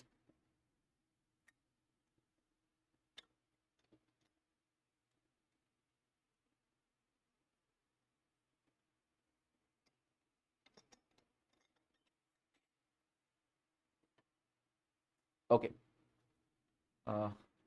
You all are getting this point? If you have any query, please let me know. Okay. कुछ भी query तो पूछ लो मुझसे. Okay. Example 1. Modification. Modification that increases the scope. So I'll read it slowly. Just pay attention on this. Mr. A enters into 10 years lease for 5,000 square feet. For 5,000 square feet. So he took 5,000 square feet, and for 10 years it was. Annual lease payment was 1 lakh rupees. Okay. It was decided that I will pay you 1 lakh for the 10 years. Leases incremental borrowing rate at commencement was 6%. Okay. Over here, I'll stop. See, I cannot use this rate 6%. First option was, I have to use the rate of the lessor. If the lessor rate is not provided, obviously I can use my rate, that is incremental borrowing rate. So obviously, if the lessor rate is not given, I will use the 6% as the discounting rate. Okay. After that, at the beginning of year 7, lessor and lessee agreed to amend the original terms by agreeing the contractual life term by 4 years. That is, they will increase the term 4 years more. That is, 10 years will now become 14 years. Okay. When are they changing? At the beginning of year 7. That means, can I say 6 years have been passed? Yes. Forget all these things. Forget all these things. Just till 6 years, the question was very normal. Till 6 years, what were your previous answers? Do it the same way. Give me the answer till 6 years only. What you have to do? First, you will calculate that 1 lakh for 10 years, the present value, because whether you will change or not, this you decide at the end of 6th year, right? That is at the beginning of 7th year. You never took the option in the beginning, right? So when I was starting the lease, I was not knowing whether I will extend or not, and therefore, I'll take 1 lakh for 10 years, 7, 8, 9, 10. I'll take the discounting at the rate 6% since the rate was not given, and the ROU asset will be 7,36,008.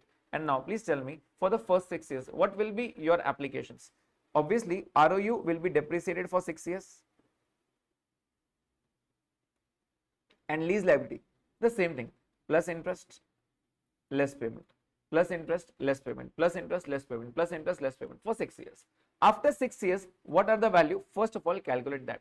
Whenever there is modification, you have to calculate the WDV of that is lease liability and ROU on the date of change itself.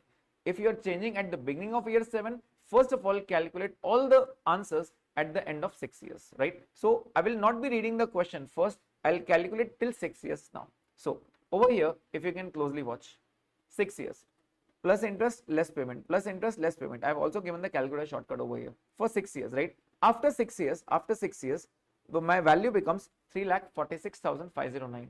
This is my lease liability. Okay, this is my lease liability. And what will be ROU? Obviously, the initial value was 7,36,000. The life was 10 years. I've depreciated for 6 years. So divide by 10 into 6. My value becomes 294,403. That means if I can say, if this is the balance sheet after 6 years, there is ROU and there is LL. The lease liability is 346,509 and the asset is 294,403. Right? Over here, these are the answers. These are the answers, right? As of now, I have the balance sheet, ROU and lease liability, right? Okay. Now I'm changing. Now what are the changes? I'll read again. Okay. I'll read again. What they are telling? They are telling at the beginning of year 7, lessor and lessee agree to amend the original lease term by extending the contractual life by 4 years. That means you are at the end of year 6. 4 years were remaining, 7, 8, 9, 10.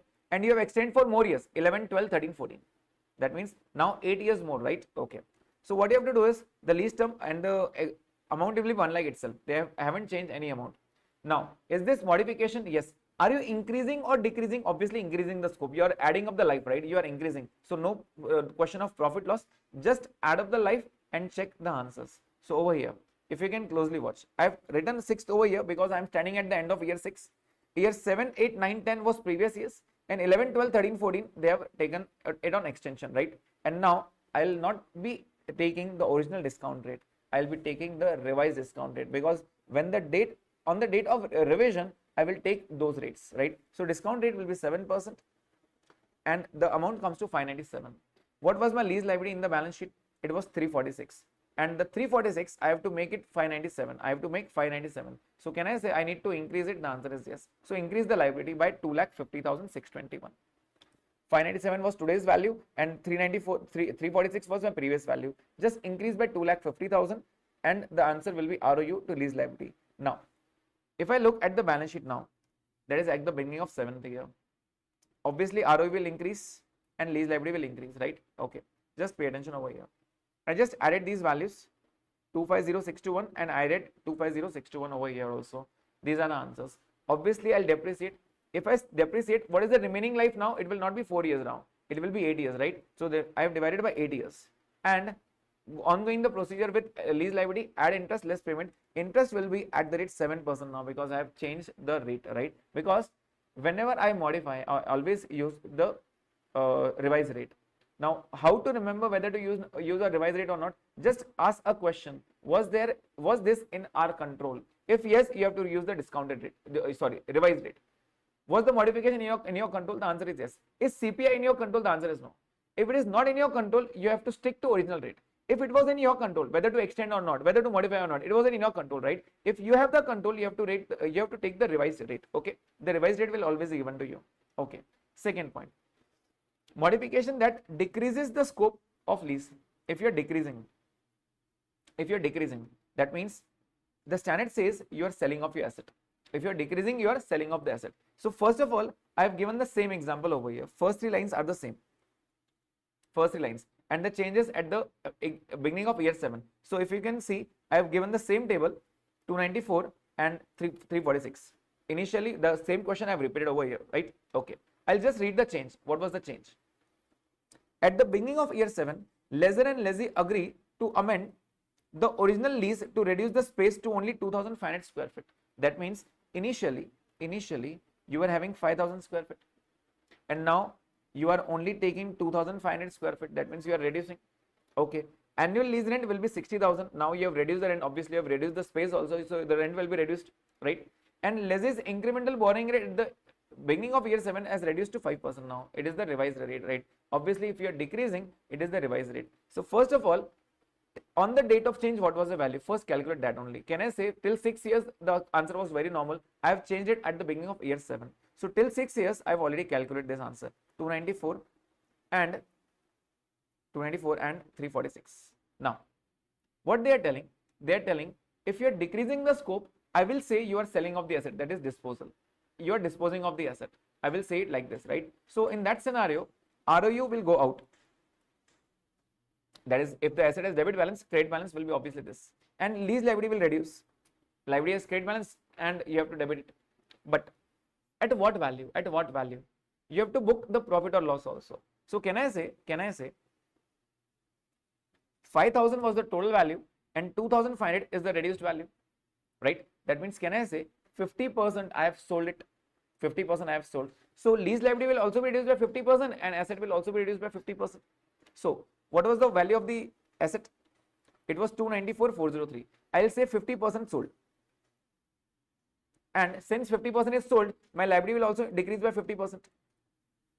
So liability has which balance? Credit. To reverse it, make it debit.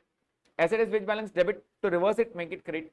And whatever the difference is will be transferred to gain or loss. Obviously, in this scenario, there is gain. Liability is decreasing more, right? So in that scenario, I have written over here, lease liability for that 2,500 square feet. It is 50%, right? It comes to 173. And the as ROU asset, the value was 294 and the value is 147 for 50%. There is a gain of 26,043. There is a gain of 26,043. So the answer will be lease liability to ROU to gain. This is the first step what you have to book. Whenever there is decrease in scope, at that point of time, you have to book the gain or loss. First point, right? Moving ahead. After that, you were standing at the end of year 6, right? Standing at the end of year 6. Now year 7, year 8, year 9 and year 10 are remaining. The revised rent was 60,000 and you have to take the revised rate of 5%. You take the discounting rate, it comes to 212,757. It comes to 212,757. But now you can see what was the lease liability? It was 346. Can I say 50% is already sold? So 50% already sold, that means the value comes to 173, 224, 255. And now you just have to increase. Because now the value comes to 212,000. Your previous value was 173. So whatever the difference is, you need to increase that by booking the entry as ROU to lease liability. Now I'll repeat it again. See, first of all, what you have to do is, whenever you are changing, till the date of change, calculate your values till ROU and lease liability. I've already given you the shortcuts how to calculate the ROU and the lease liability. First, calculate that only. After calculating that values, what you have to do is just book the profit or loss, because you are decreasing the scope, right? So what value did you sell? So I can say from 5,000 I came to 2,500. That means 50% was sold. So you need to book 50% of ROU and 50% of lease liability. Both will be reduced by 50% and the difference will be gain. This is the first part. Okay, first part done. Now the lease rent was revised. Now the lease rent were revised from 1 lakh to 60,000. You will be paying 60 for 4 times the year 7, year 8, year 9 and year 10. Now you have to use the discount rate of 5%. Just discount it by 5% and the answer comes to 2,12,000. Currently my liability was 173,255. I just have to increase the liability by passing the entry of ROU to lease liability. That will be my answer. This is known as decrease. Now, if I change the consideration only, I already told you, if you're changing the consideration, that will only impact the value. It will not be booked of profit or loss. Obviously, you will not be booking any profit or loss. Okay, I'm reading the question. Please pay attention. Mr. A enters into an agreement for 10 years at 5,000. Same question. Annual lease rent 1 lakh. Same question. Incremental rate is 6%. That means, can I say the first 3 points are same? First 3 points are same. Okay. At the beginning of year 7, lessor and lessee agreed to amend the original lease to reduce lease payments from 1 lakh to 95,000. That means they have changed the values now. What you will do is very simple. Till 6 years, the question is very normal. Again, repeating the same process. So I have already calculated 294 and I have already calculated 346. Right? I have already calculated. Now what they are telling? They want to reduce it. They are not reducing any life. They are just reducing the lease payment from 1 lakh to 95,000. From which year? Year 7, year 8, year 9 and year 10 for 4 years, right? I'll take 95 till 4 years. 95, 95, 95 and 95 for 4 years. The revised rate is 7%. And with 7%, the rate comes to 321. But the previous liability was 346. Can I say this time I have to reduce the liability? Yes. If I need to reduce the liability has credit balance. To reduce it, make it debit. Answer will be lease liability to ROU asset by 24,724. This is your answer, right? So how to decrease or how to increase, I've already shown you the concepts. Just make sure on the date of change you have both the values. You also have the value of ROU and you also have the value of your lease liability, right? Moving ahead. Now, what if there is increase and decrease both? What if there is increase and decrease both? In that scenario, what you have to do is you have to book the decrease, obviously the profit or loss, and then you will check the increase. First, you have to give preference to decrease only, because while decreasing, you have to book the profit or loss. You have to book the profit or loss. Okay. Now, Mr. A enters into 10 years lease for 5,000 square feet. Annual lease rent is 1 lakh. Lease agreement is 6%. Till here, it is again the same question. Again the same question, right? If at all there is increase and decrease both, till here I have given the same question. So till 6 years, the answer you are having already. Till 6 years, 294 and 346. These are the same answers I am giving you again and again. Okay, fine. Moving ahead. Now, what are the changes at the beginning of 7th year? Include additional square feet of 3,000, that is increase in scope. That is increase in scope. And reduce the lease term to 9 years. Now, this is known as decrease in scope.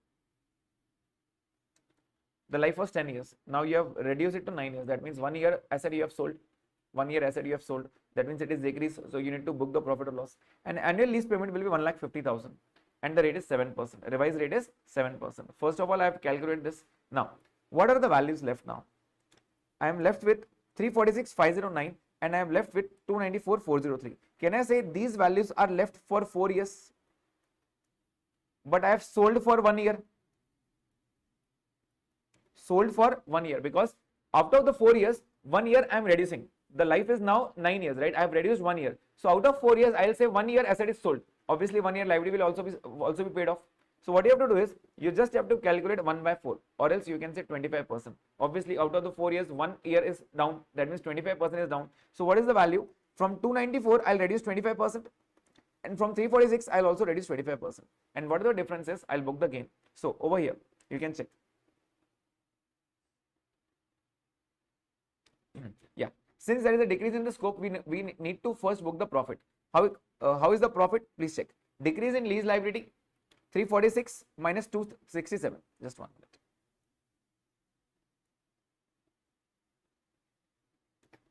Okay, so decrease in liability is 346 minus 267,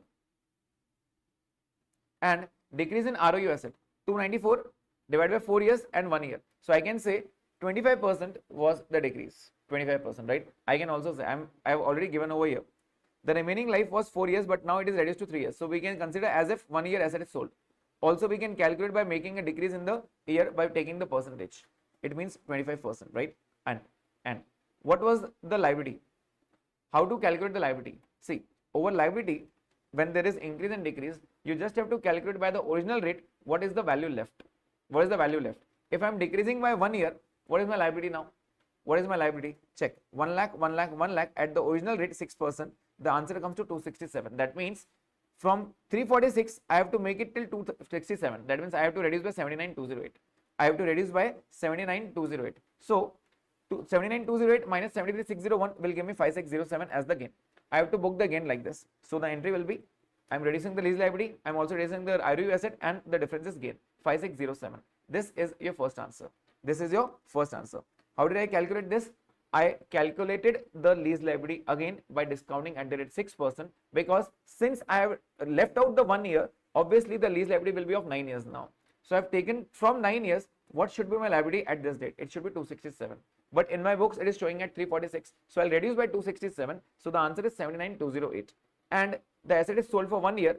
The value comes to 73. The difference comes to 5607. This is my gain. Next. Now, moving ahead, how to proceed with the question now. Since the rent is 1,50,000, so what I'll do is I'll take 150, 150, and 150, and I'll discount by 7%, because the revised rate is 7%. I'll just use this rate, take this value, and whether there is increase or decrease, I'll just adjust that. So I've given over here, just cross check. See, 150, 150, 150. Discounted rate 7%, the value comes to 393. That means previously it was 267 and now it is 393. Can I say it is, I have to increase? Yes. How much is the increase? 1,26,000. Just make an entry of ROU to lease liability of 1,26,000 and you are done. Right? So this is how we can say increase and decrease. Okay. I have also taken a question of CPI. CPI, remember, that is not in our control. I cannot take the original rate. Sorry, I cannot take the revised rate. I will always use to original rate. Okay. On 1/1/21, A Limited entered into a lease agreement with life 5 years and a renewal option for 3 years. Lease rent was 1 lakh and 1,10,000 for initial term and the renewal period respectively. That means If you are taking for 5 years only, it will be 1 lakh. But if you are extending to 3 years, then the rent will be 1,10,000. The annual lease payment will increase based on the annual increase in the CPI at the end of preceding year. That is, if the CPI gets increased, your rent will also get increased. Okay. For example, the payment due on 1/1/22. Now this sentence is important. That's why I have highlighted in the over here only. They have given the payment due on 1/1. That is beginning again. That is again beginning, right? That means if the payment is made on the first date, that means I have to assume that every payment was made on the first date. If it is beginning, remember first year there is no interest, and the calculus shortcuts reverses. It is less payment, add interest, less payment, add interest, and so on. Will be based on CPI available. In the first quarter of 2024, can I say 21 was the year, 22 was the year, 23 was the year. In the first quarter of 24, that means 24 may change hua. First 3 years it was basically regular only, right? The entity is reasonably certain to exercise the renewal option. Now he is exercising the renewal option. That means initially when he was booking, can I say the life was only 5 years for it? Yes. Incremental borrowing rate at the lease commencement was 5%, and on 1/1/24 is 6%. See, they have given this to confuse you. 5% and 6%. They have given to confuse you. Okay. CPI at the lease commencement was 120, and then it was 125. Can I say the CPI got increased? Yes. So that my lease rent will also increase now. Okay. Moving ahead. So if you can closely watch, what I have given over here is, this is very important. This is very important. Year 0 I have written 1 lakh rupees. Year 0. Why on the year 0? Because the payment was made at the beginning of the year. Okay. And 1, 2, 3, 4. Year 5th May you don't have to pay. Why don't you have to pay? Because you have already paid at the beginning, right? You have already paid at the beginning. So please make sure on year 0 you will not make any discounting, right? This is the down payment, and you will discount only these 4 years. So the total rate comes to 454. This is your ROU and this is your liability. Okay. Moving ahead. Calculation of finance cost. If you can closely watch, and just as I told you, the calculatrix will be minus payment plus interest. Minus payment plus interest. There will be no interest in the first year. I have already explained the beginning part, right? Okay. On 1/1/21, 1/1/22, 1/1/23, I paid. On 1/1/24, I stopped. On 1/1/24, I stopped. Why did I stop? Because I have to pay interest, right? I have changed the terms over there. So I have calculated it for the first 3 years, because till the date of change I have to calculate. Okay, I have already calculated. I have also given the alternative presentation. What I have given is, I made the payment first and then the interest. You can also make it like this also, but you can follow this also. So I have just given an alternative method. Okay, moving ahead. After that, initially you booked at 454. 3 years depreciation, the value comes to 181,838, and the value comes to 195,238 of the lease liability. As I told you, whenever there is change, first of all calculate the ROU and the lease liability. It was after 3 years, so I calculated lease liability and the ROU.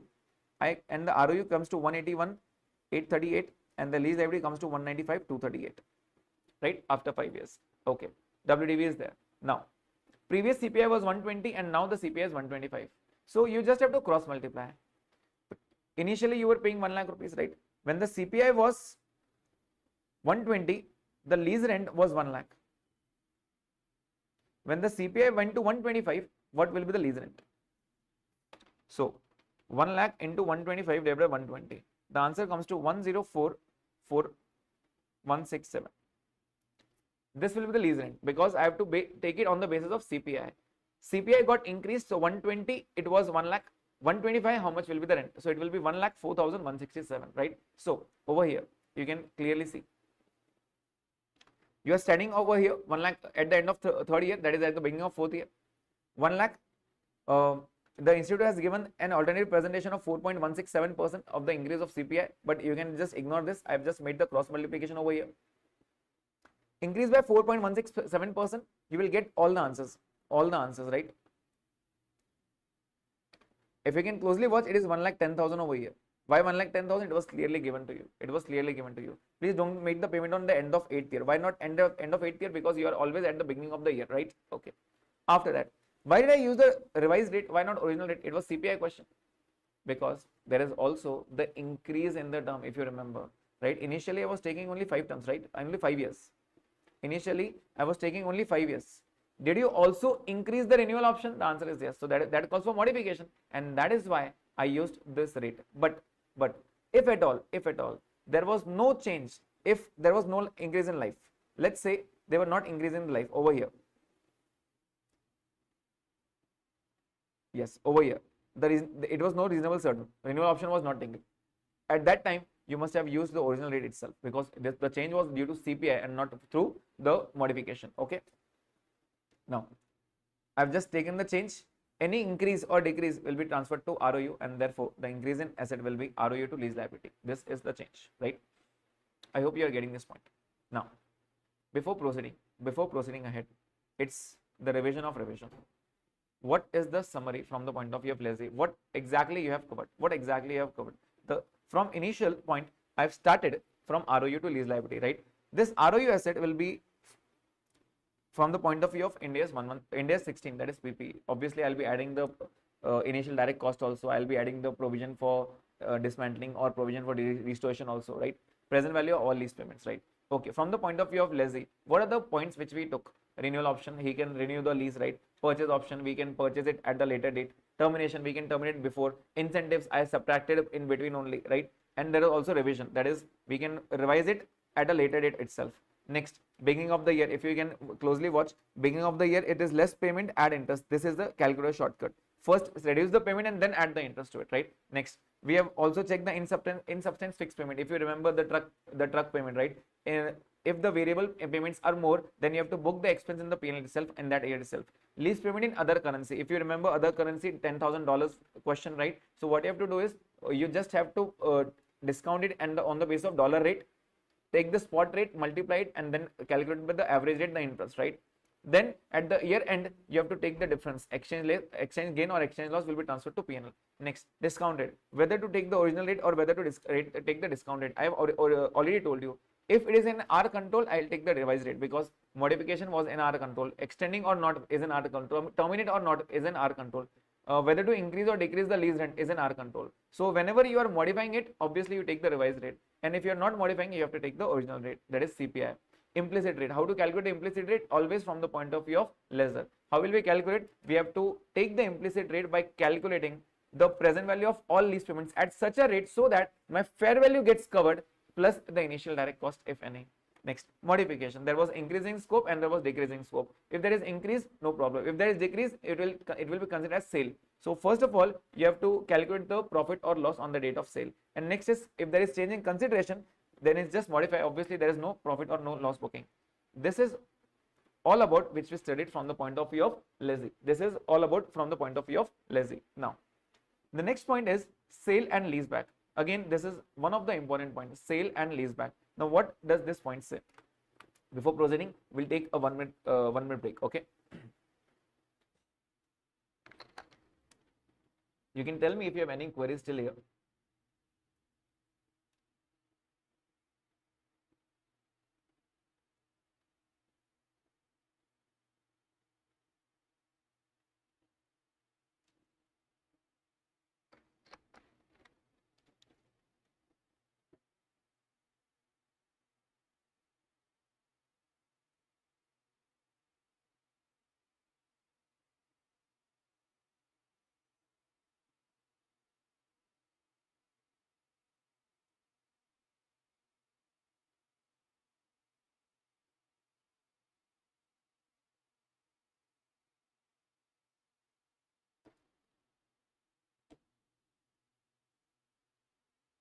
Okay, let's continue.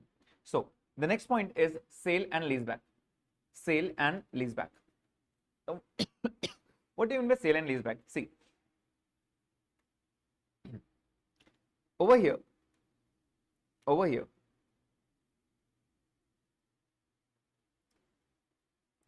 this is the balance sheet, and I'm having, let's say, a machinery. So basically, I'm having an asset, right? So first of all, I sold this asset. Sold. So can I say machinery went out? But again, first I sold to a person and I then told him, okay, what you will do of this asset, give it to me back. That is, I took from him on the lease. That means, can I say it becomes ROU? That means the asset never transferred from me. I just sold it and I again took it back. So you will say, sir, what was the point then? Why did you sell them? The point is, I wanted cash. मुझे पैसा चाहिए था. I wanted money because I want all the money right now, and that's why I sold it. And then I took it back because I wanted that asset to use. But the problem over here is, see, this is a very normal transaction. You can do it. You can do it. I can sell my car. I can sell my car. I'll get all the amount and I can take it on lease again for 2 years, right? I can take it like this. But this is not the problem. The problem is, if I say the machinery is of 5 lakh, this is my carrying amount. Okay, this is my carrying amount, 5 lakh rupees. Okay. If the fair value, that is the market value in the of this machinery, let's say is 6 lakh rupees. That means any person can give me 6 lakh rupees. Obviously, he will give me 6 lakh rupees, right? But the problem is, I sold this asset for 9 lakh rupees. That means you can say, sir, you earned a profit of 4 lakh rupees. Obviously, yes, I earned a profit. But if you're taking it back, that means you will pay him back in the form of lease. This is nothing but a loan then. You have taken, see, if a normal person is taking an asset of rupees 5 lakh, the market value of which is 6 lakh at rupees 9 lakh, then it is okay. But if you're taking him back, if you're taking the asset back, then, and why will he do this? Of 6 lakh asset, he's paying you 9 lakh and he's again giving you the asset also. Why will he do that? It is nothing but you promised him that you will pay him back in the form of leases.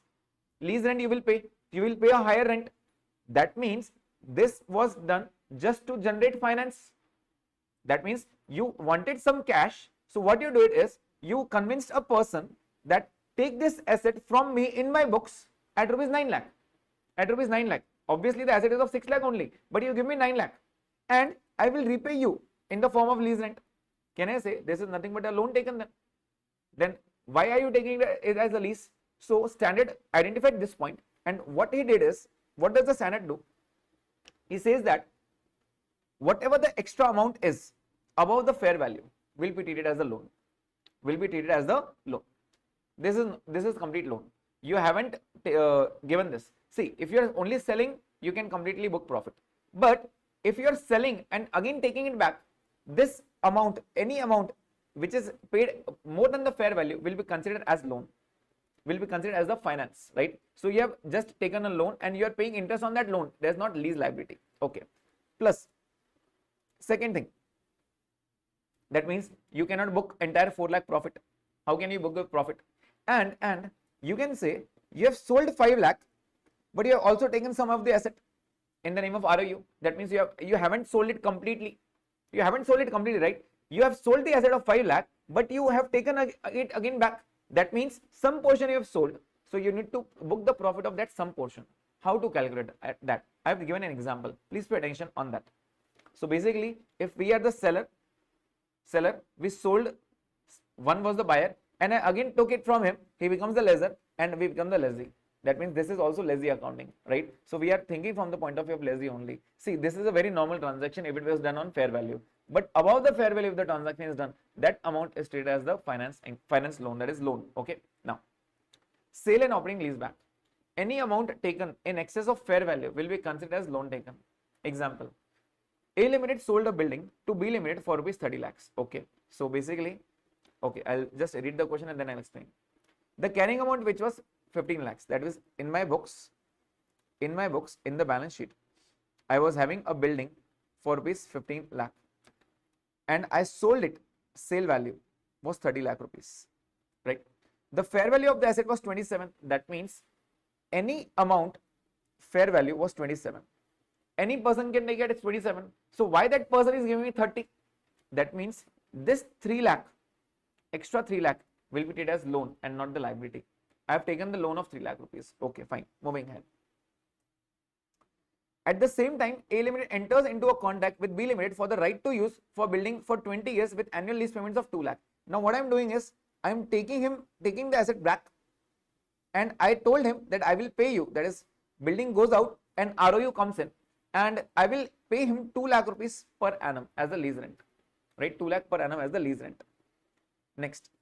So what are the points? Obviously, first of all, I'll need to calculate this 2 lakh ka lease payment. 2 lakh and discounting factor 20 years at the rate 12%, it will be given to you. You don't have to calculate. The answer will be 14 lakh 94,000. Obviously, I am paying 14 lakh 94,000. Okay. So first of all, I calculated the finance, that is the loan amount. Loan amount was 3 lakh rupees. So out of the sale consideration of 30 lakh, I will be telling fair value is 27 and finance income, that is finance loan, that is 3 lakh rupees. Okay, that means out of this 1494, 3 lakh rupees is for financing and the remaining is for the lease. That means if I'm paying him 14,94,000, that is the present value. The present value of lease liability was 14,94,000. Can I say out of this 1494, 3 lakh rupees is the loan and 1194 is for the asset? Is for the asset. 1194 is for the asset. Okay. So first of all, I calculate this 1494, and then whatever amount is paid in excess of fair value will be considered as loan. So I have taken the loan. So I can say out of this 1494, 3 lakh rupees is loan and the remaining 1194 I will pay you because of the asset. Okay. The third point, out of the fair value of 27, 1194 I have retained, that is I have taken it back 1194, and the remaining is asset sold, and the remaining I have given to you, right? So can I say this was my balance sheet, this was building, the carrying amount of which was 15 lakh rupees, right? And the fair value was 27 lakh, of which 1194 I have retained. Can I say the balance I have sold? The balance I have sold, right? So what is the balance amount which I have sold? 27 minus 1194. That means I have sold it for 15 lakh 6,000 sale value. Okay. Now I have to calculate the cost. How do I calculate the cost? Obviously by cross multiplying. There are two options, so I'm basically cross multiplying. Okay. So 27 lakh 11 lakh 94,000 into 15 lakhs divided by 27 lakhs. 1194 divided by 27 into 15. This comes to 663333. That means this is sold. Sorry, this is retained and this is sold. So what is the sale value? 15 lakhs minus 663333. This comes to 836667. That means my book value was 8 lakh 36,000 and I sold it for 15 lakh 6,000. This will give me the gain of 669,333. This is how I calculate. See, I'll repeat the steps for you. First of all, any excess payment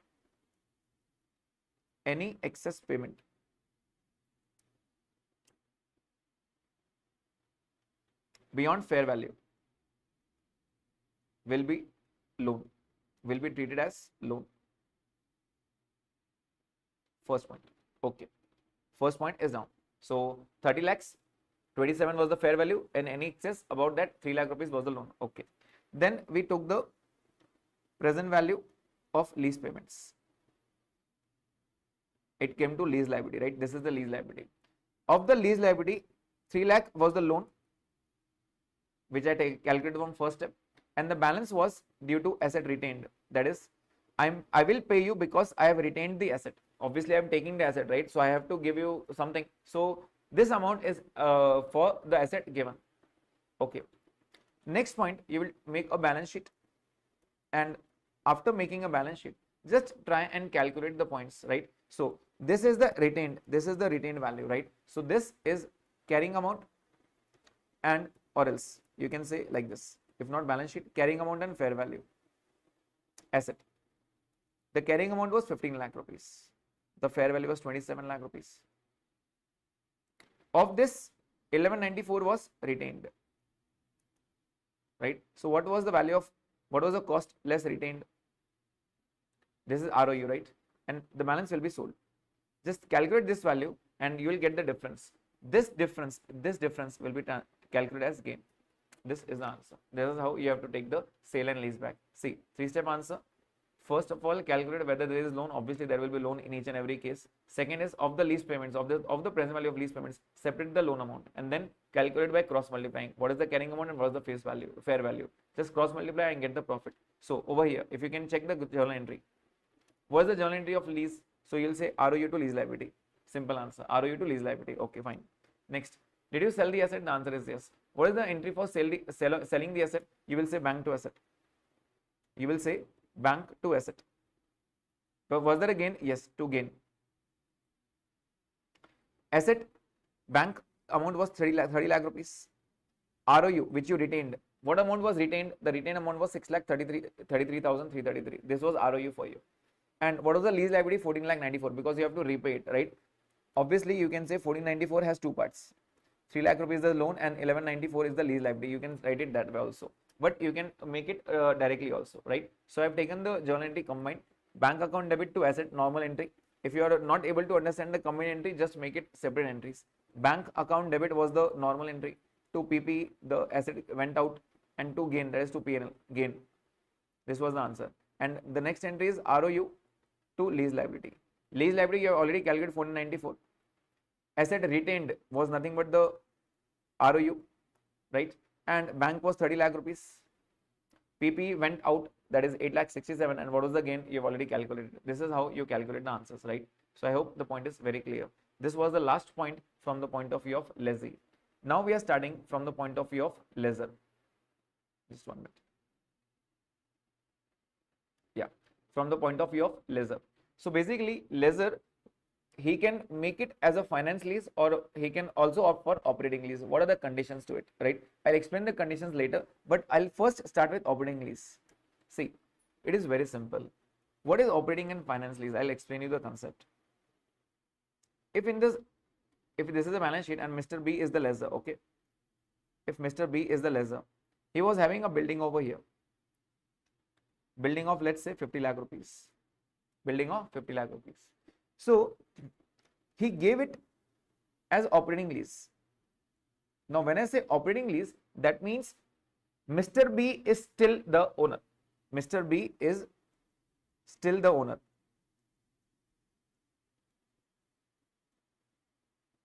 I have just given on rent.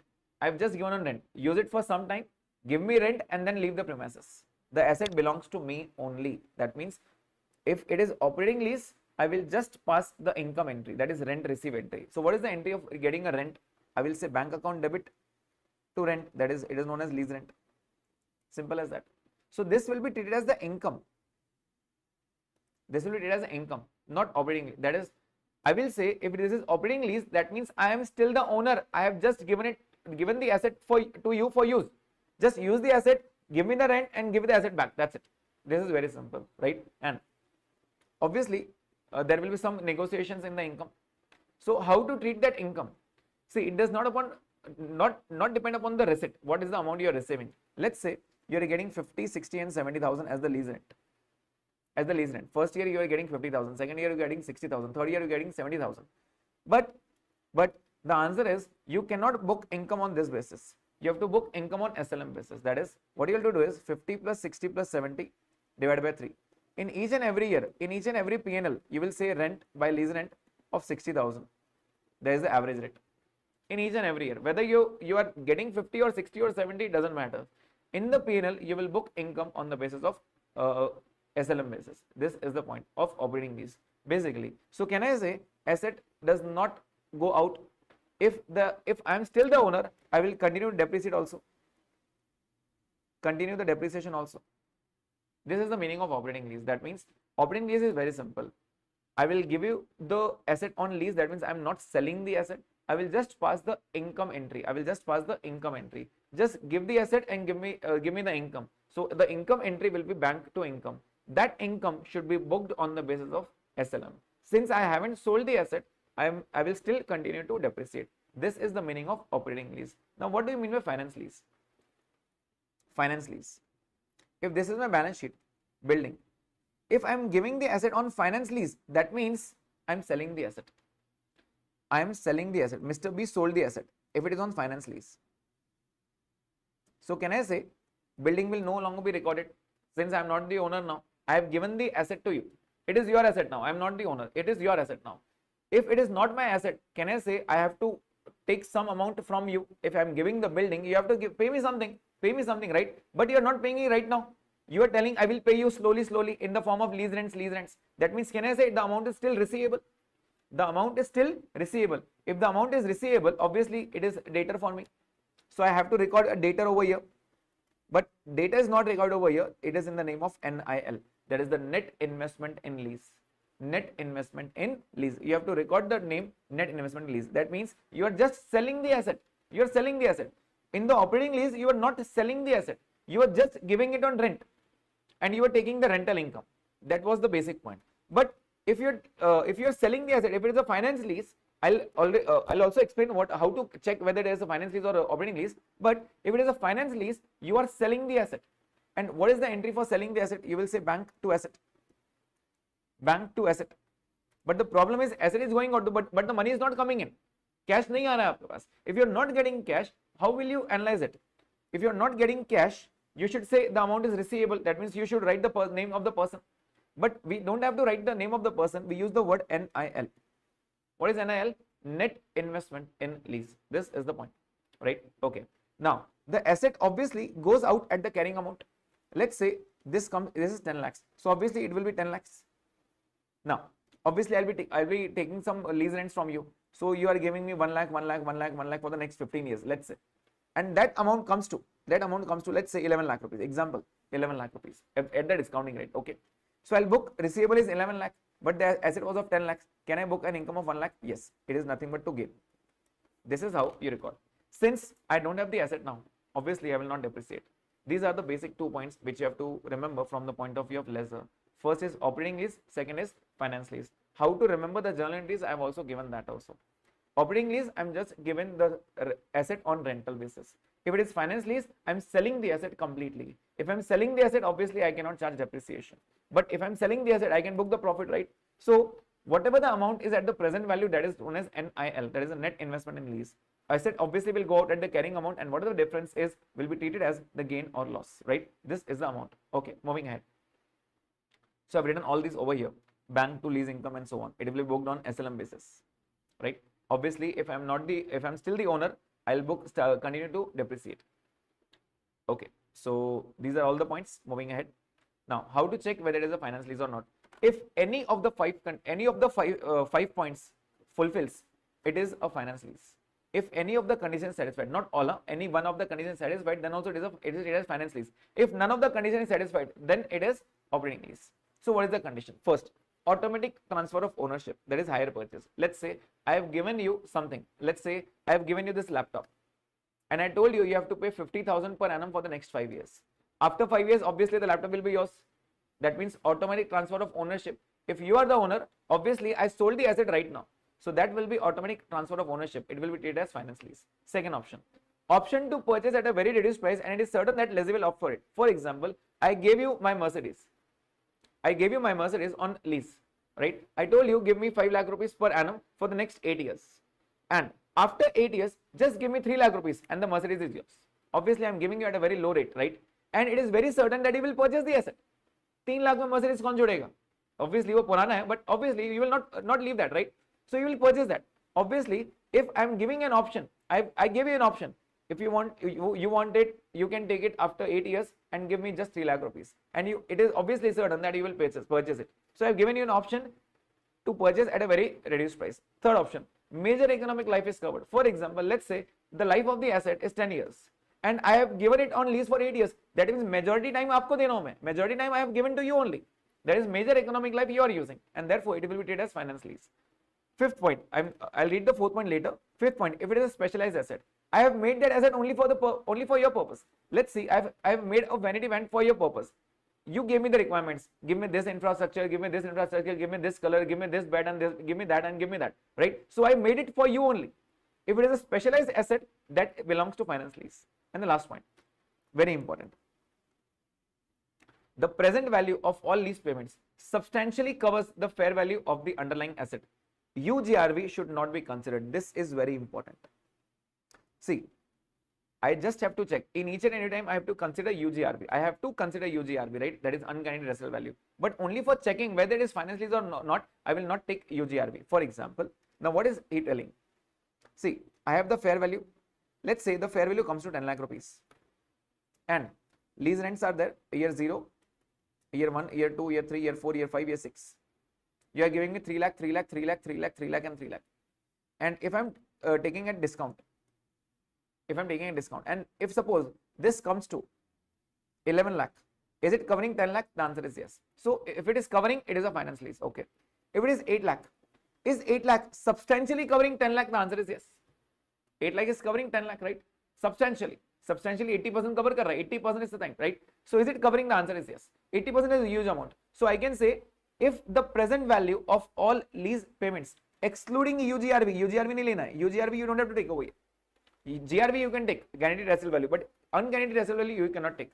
And whatever the amount comes over here, if it is substantially covering, now substantially covering is not defined. 60% also substantially, 70% also substantially covered, 80% also substantially covered. That means over here in the standard it is not defined. You have to pass the judgment whether it covers substantially or not. So ideally, jitne bhi questions rahenge, whatever the questions are, almost 85-90% are there. So it will be covering only, right? So if any of the 5 conditions are satisfied, it will be considered as the finance lease. If none of the conditions is satisfied, it will be considered as operating lease. Operating lease, I have already told you, I am not selling the asset, I am just giving it on rent. And finance lease, I am selling the asset and generating a debtor in the name of NIL, that is the net investment in lease. I hope the point is very clear. Okay, moving ahead. Now, operating lease, just giving one example of operating lease, how to book the income. Okay, now the carrying amount of asset is 2,50,000. Useful life is 10 years. Initial direct cost, this is very important, initial direct cost is 6,000. And lease rent is 1 year 44,000, second year 8,000, third year 4,800. Since I can say 4,000, 8,000, 4,800, only three amounts. 14,000-15,000 only 14,000-15,000. Will it cover 2,50,000? Obviously not. Obviously not. Okay. 10 years is the life and only 3 years I have given. So can I say the life is obviously the major economic life is not transferred. It is not a specialized asset. Automatic transfer is ownership not there. Option to purchase is not there. So none of the points are there, and therefore it can be considered operating lease. What you have to do is 4,000 plus 8,000 plus 4,800 divided by 3. You have to book it like this. So 4,000 I've already given over here. 5,600. So I can say in my P&L each and every year 5,600 will be given in the P&L, right? In the P&L it will be 5,600. But the problem is I'm getting only 4,000 in the first year. So what is the entry for lease rent? The entry will be bank to rent, bank to lease rent. But I can say I have received only 4,000, but I can say the income is 5,600. 1,600 is still receivable. I'll say receivable. Okay. In the next year, you are getting 8,000. You are getting 8,000. Okay. So can I say the entry will be bank to lease rent? First of all, you are getting 8,000. Can I say 5,600 is of this year? 1,600 was of previous year, which was receivable. 1,600. So previous year receivable. And can I say 800 is still the advance to advance? 800 is still the advance. So this is how I calculate. Okay. If you are making any expense, you will charge it to asset. Initial direct cost, if you remember, asset to bank. You expended it asset to bank. But the important point over here is it operating lease? The answer is yes. So can I say I haven't sold the asset? You are thinking from the point of view of leisure. You haven't sold the asset. That means you have to depreciate. How will you depreciate? The cost of the asset, your carrying amount of the asset is 2,50,000 and the life is 10 years. Obviously, you need to depreciate. The depreciation will be 25,000. And can I say this 6,000 also you have charged to asset? You will also depreciate this 6,000. But is the life 10 years? The answer is no. The life is 3 years because you have spent this 6,000 only for 3 years. So the depreciation will be on 6,000 for 3 years only. That is 2,000. This is very important. So the life is 10 years and 3 years. As I told you, if it is operating lease, you are not selling the asset. Obviously, you have to depreciate it. How will you depreciate? Depreciation, obviously, it was 2,50,000 the carrying amount, 10 years. But you have also spent initial direct cost, which you have charged to the cost of asset. Obviously, that will be depreciated, but the life will be treated as 3 years, not 10 years, right? Okay. Now, I have also given in the third year, example 2. Refer the above question. Suppose at the beginning of year 3, lease is extended to 5 years, classifying as operating lease itself. Okay. That means now the lease will be 5 years and the lease rent will be 4,000, 5,000 and 6,100. That means at the beginning of third year, you are changing the amounts. First 2 years already done. Third year, what will be the income? You will say 4,561,100 plus. Was there any advance in the previous year? Yes. Was it that of this year? The answer is yes. It was advance of this year, right? So 800 was also there. And divided by 3 years. That means you will pay not 4,000 but 4,800 because 800 was also for this year. So you will be taking this and the income will be 5,300 each year this time. I hope the point is clear. Operating lease, only one question is enough. If you only solve this question, that is more than enough. Okay, moving ahead.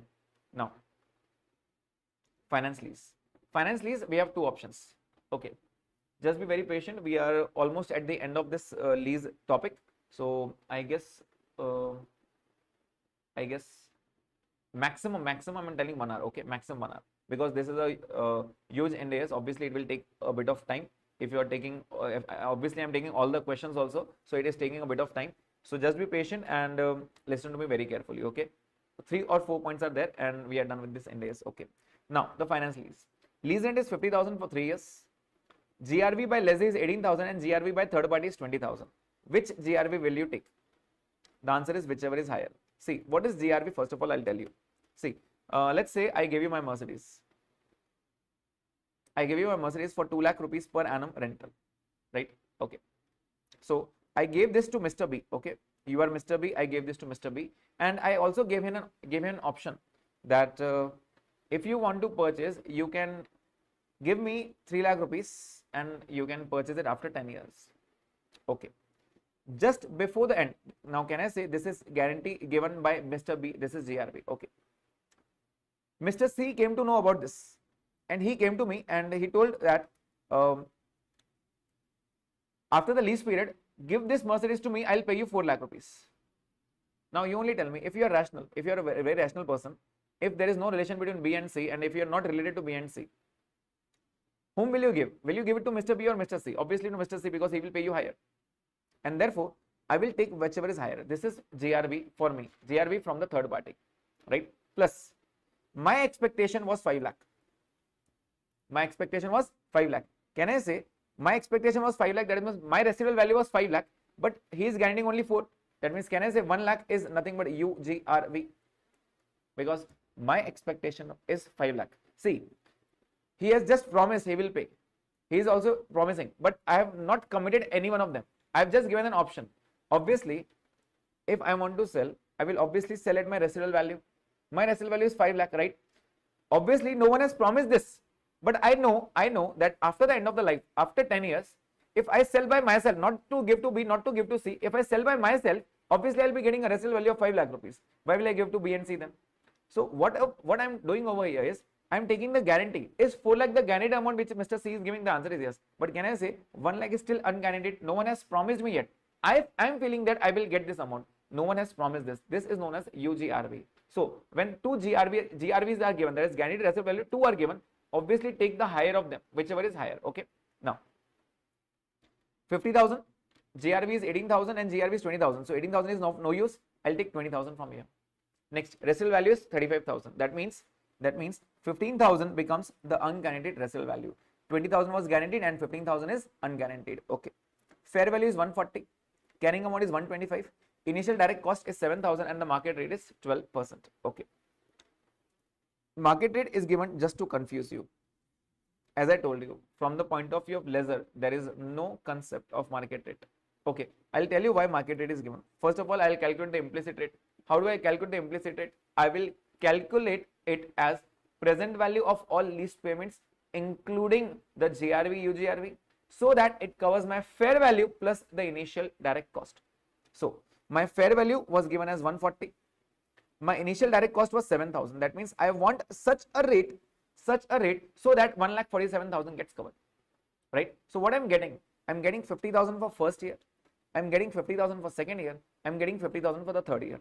Also, I'm getting 20,000 as GRV and also I'm getting 15,000 as UGRV.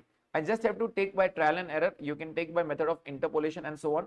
Just calculate the IRR or else I can say implicit rate, and it comes to 11.29. I've already calculated, so I'm not explaining, I'm not investing any time in this, right? Okay. So 11.29 is the percent. What will be the answer? See, 1,47,000 you will be giving me in future years. Obviously in future 50, 50, 50, 20, 15, so on. So 1,47,000 is what I'll be getting. So please pay attention. This is my balance sheet. The asset, the PP is over here of 1,25,000, which is the carrying amount. So I'm selling this. So can I say the normal sale entry will be bank to PP? Bank to PP PP will always go out at 125, but I'm not receiving the money. I will be receiving money. I will get the money, right? So I will not take bank. I will take NIL. I'll take NIL, that is net investment lease to PP. Obviously, this is 147. Can I say the rest is gain? I sold the asset, I received extra. That 22,000 is nothing but the gain. Right? Now, this I have given you from the point of view of non-dealer or non-manufacturer. Non-dealer, that is, this is not my business. Okay, this is not my business. I'm selling my asset.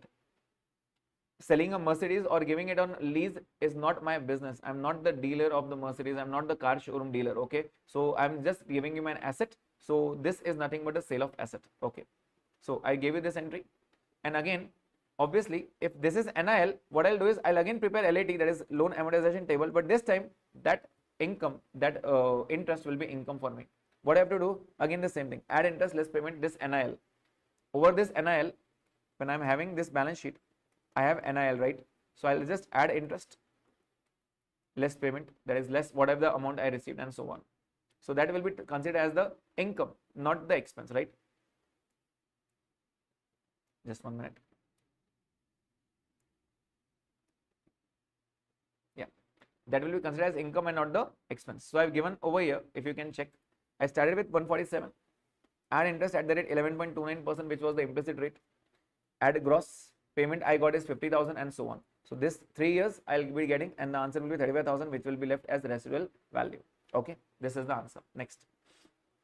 Now, calculation from the point of manufacturer.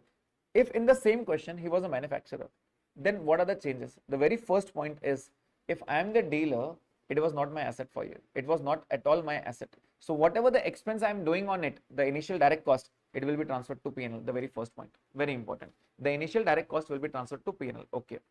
Second, no concept of implicit rate. The second difference point is, I will not be calculating implicit rate because this is my business. I'm always doing that. I'm always giving it on lease, right?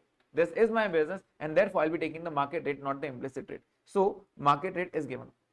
Non-dealer. Sorry, I'm the dealer or the manufacturer. So I'll be discounting at 12%. I'll be discounting at 12%. 145.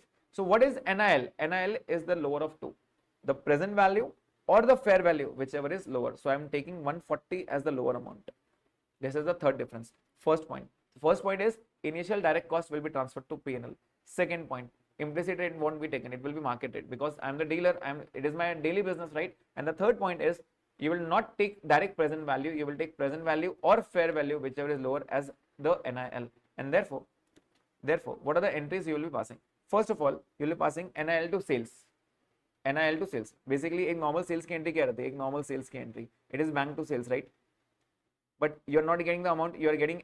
You will be receiving it. So it is nothing but data to sales. So in place of data, I have written NIL. Okay. Second entry is nothing but to remove the inventory. To remove the inventory to CGS. That is, obviously you will be making a profit, right? So I have removed inventory and passed it on to COGS.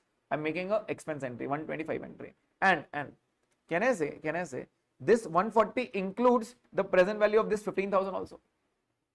140 includes the present value of UGRV. Can I say it is not guaranteed? Then why are you taking that?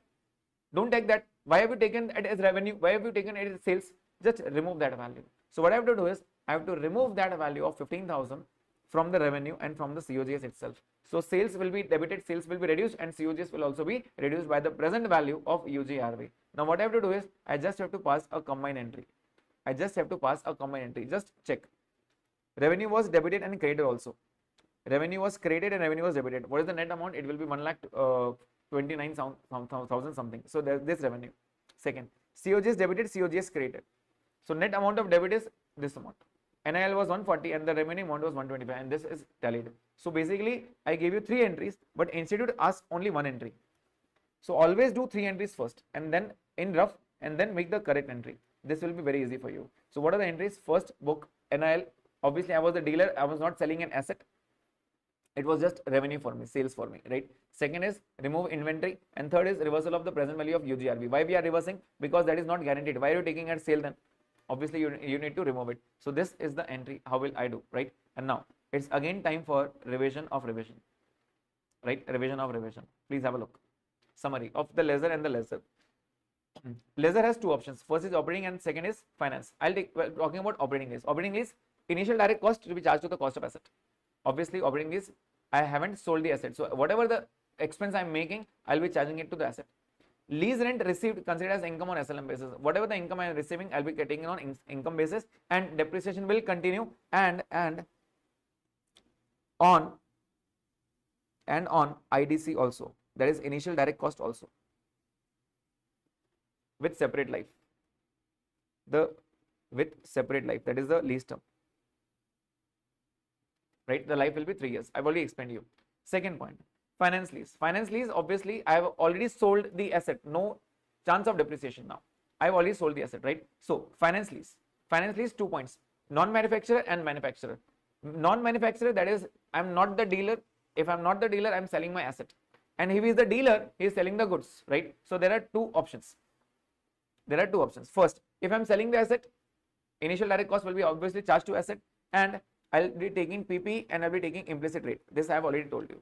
The problem is with the manufacturer. Manufacturer, he's charging the IDC, that is initial direct cost, to P&L, the first point. Second, the recognition of NIL will be lower of PV or fair value, whichever is lower. The entry will be NIL COGS to revenue to inventory. This is the entry which I have explained you. I have already told you, take the 3 entries separately and then use the market rate. This is revision of revision, right? So from the point of view of ledger, these are the points. I hope you got all these points. Now we are down to only 2 points.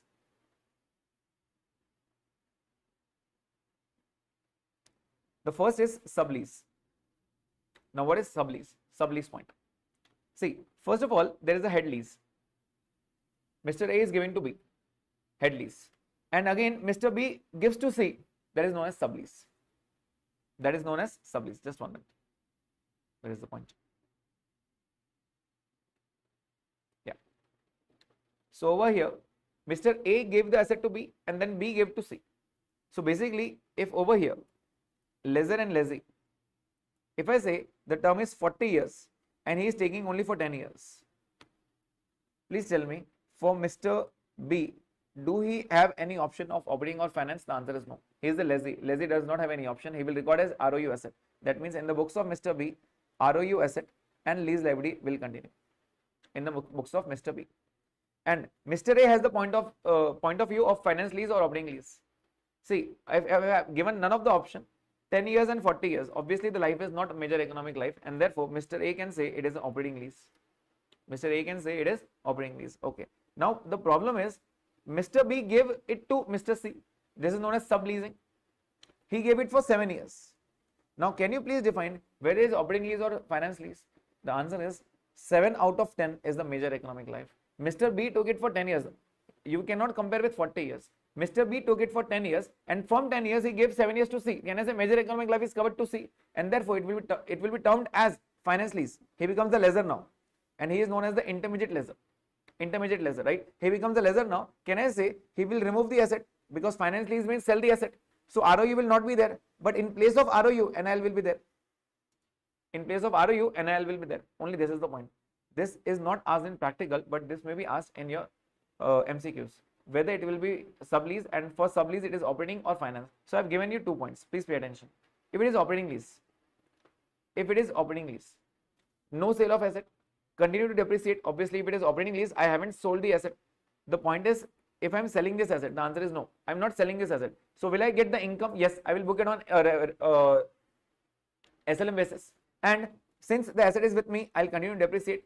And lease liability was also there. I'll add interest, less payment, add interest, less payment will continue till the life. Okay. Next, if it is a finance lease, can I say finance lease means I sold the asset? That means initially I was having ROU over here and lease liability over here, but I sold the ROU now, so ROU is not there. In place of ROU went out and NIL came in, right? And obviously lease liability was there and NIL was also there. That means C will pay to B lease rent and B will pay to A lease rent, and interest less payment will continue with both. Add interest, less payment, add interest, less payment will continue with both. This is the point, right? So what is the MCQ they will ask? On the basis of B and C, whether B is a lessor, the answer is yes. He becomes intermediate lessor. So does he have the option to for operating or finance lease? The answer is yes.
check.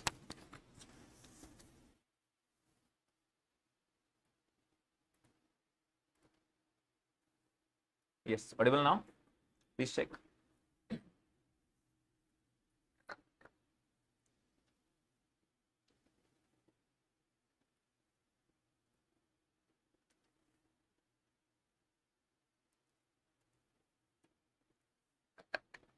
Okay, moving ahead. Now, component. What is exactly component? See, I'll explain you first. If I say I'm in a lease agreement, I'm taking the building and I'm also taking the services from you. For example, if I'm taking a car, I told you, give me the car along with the driver. Along with the driver. Now that is known as the component. Basically, taking a car is on lease, but I cannot purchase the driver, right? So I'm paying something to the driver also. So it is on you. It is known as practical expedient whether to take that non-lease component as the lease component. I'll give you an example. See, first of all, asset is a lease component, true. Building is a lease component. And maintenance, for example, I took the building on lease and I also took the lift and I told them, okay, I'll be using the lift also, I'll be paying for the maintenance also and so on. So that is basically a non-component, right? I haven't purchased the I haven't used the lift for myself. Everyone is using, right? That is basically a non-lease component.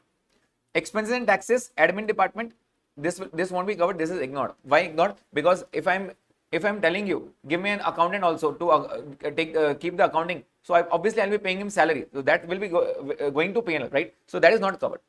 Okay, I'll be reading it again. First of all, I'm explaining you over here. If there is a non-lease agreement, I have the option to use a practical expedient. Now, what is known as practical expedient? It is optional. It is not compulsory. Consider the non-lease component as the lease component itself. If not opted, then the lease payment will be apportioned in the ratio of their standalone ratios. Now, what is this point? See, this is very important because if the question asks, they will always say they haven't taken the practical expedient option.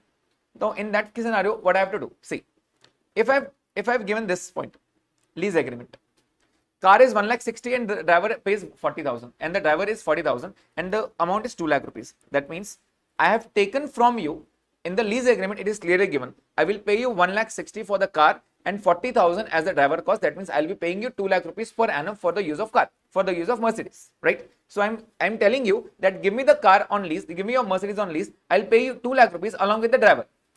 So it is on me whether to take this 2 lakh rupees as the lease directly because this is a non-lease component. I'll say no, I have to take this non-lease component as the lease component itself. So I'll make the present value on the basis of 2 lakh only. This is first option if I'm opting for practical expedient. But if I'm not opting for practical expedient, which the question will say, ki the entity does not want to apply for the opt for the practical expedient. In that scenario, what will you do? You will have to remove the value of driver. So will you remove on 40,000? The answer is no. You will not remove on 40,000. What you have to do is you have to apportion it on the basis of standalone prices. What are standalone prices? If there was only car taken, if I was taking only car from you, how much will you charge? You will charge 180. If I take only driver from you, you will charge 60,000.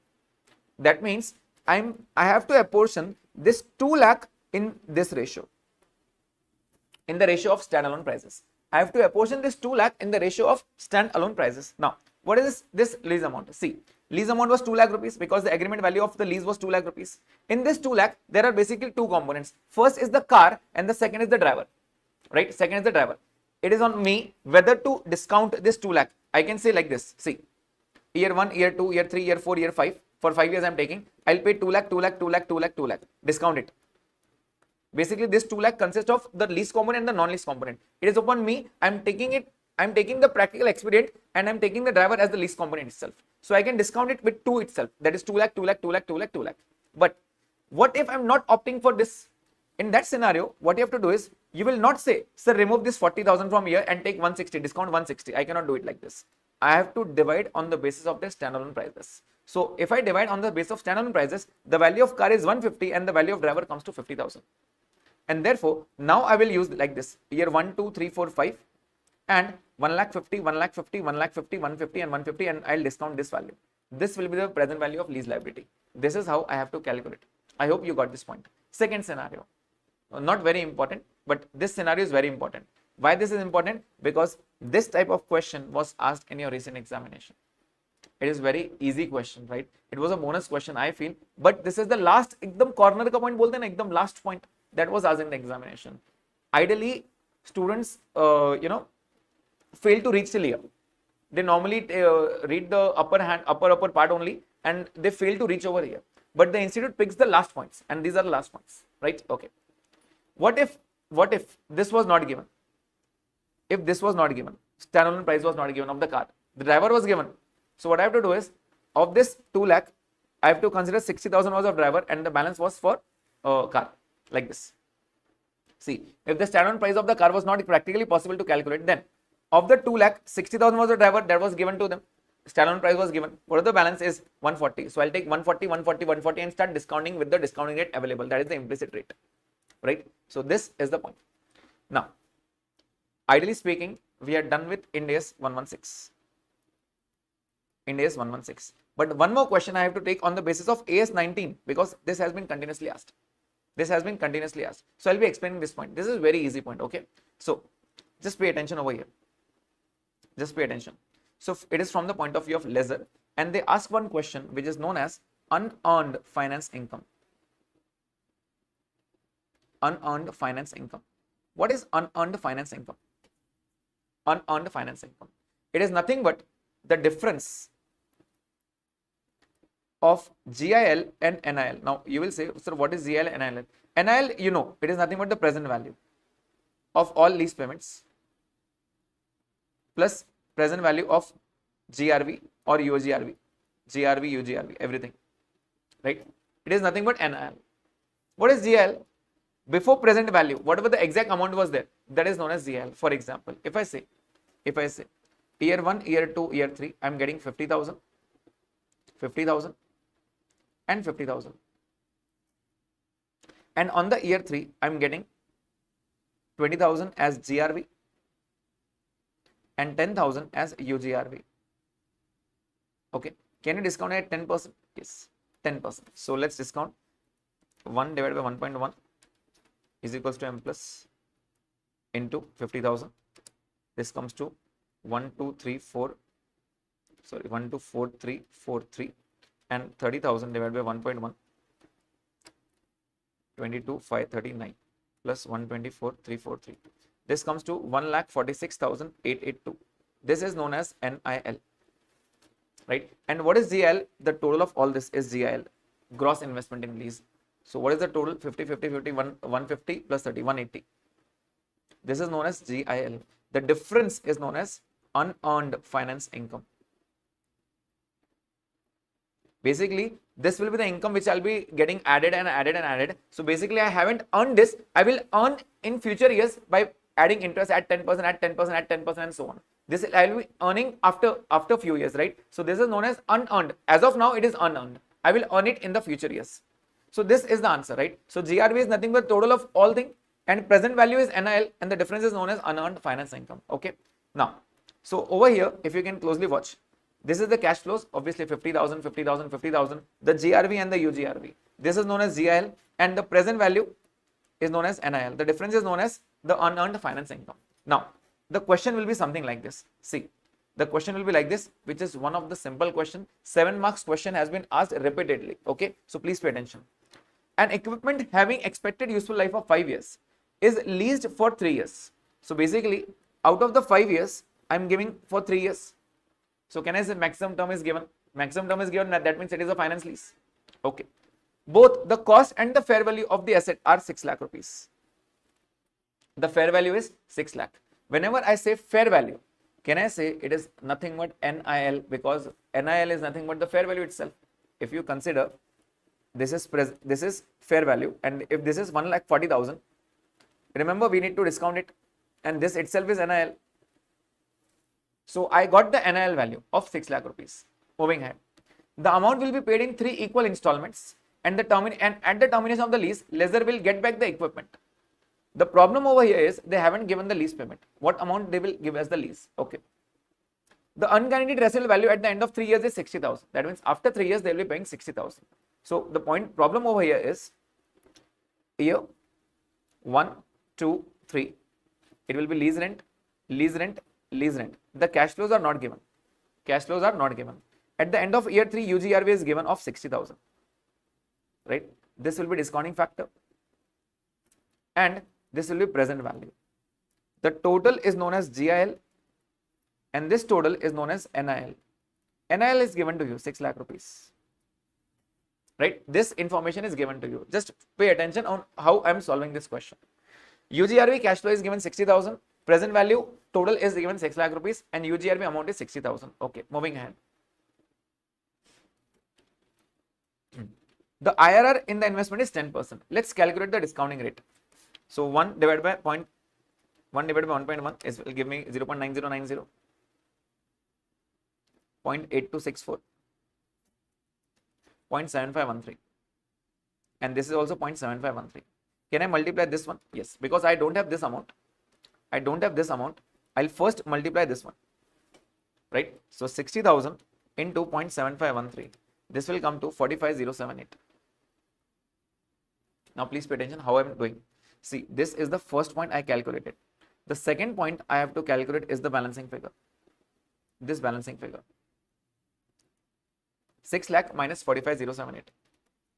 This will come to 554,922. Can I say this is the present value?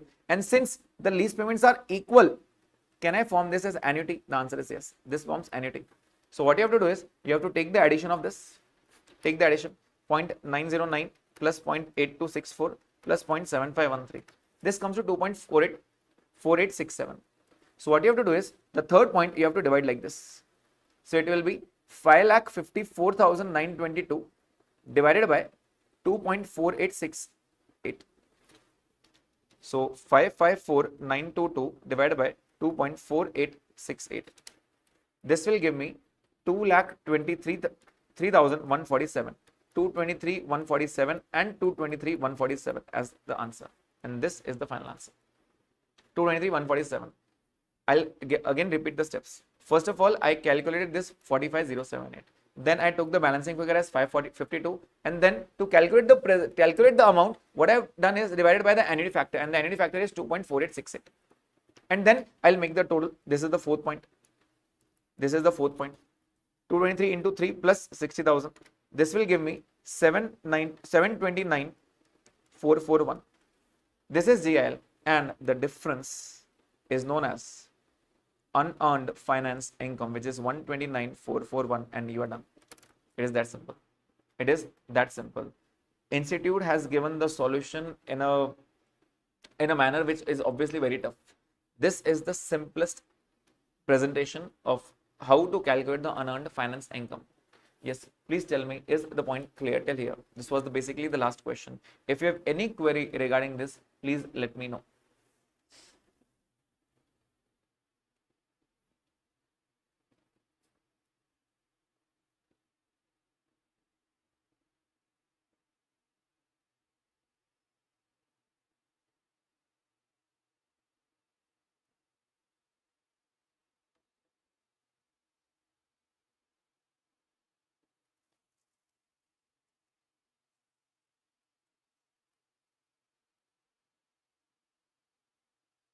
Thank you.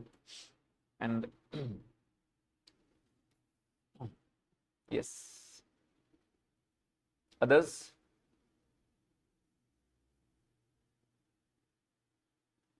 See, I tried my best to cover each and every point in a less amount of time. Well, I guess you don't have any query right now. Just one more thing. I'll be sharing this PDF. Obviously, these are my board notes, normally for the paid students, but only for this IND AS. I'm giving it for free. I'll be sharing the entire PDF, my entire handwritten notes of this leases. These are actually very useful. I've covered each and every topic. So just go through these notes. I'm very much sure any question asked on lease, you'll be able to answer. Okay. Well, that's it from my side for today.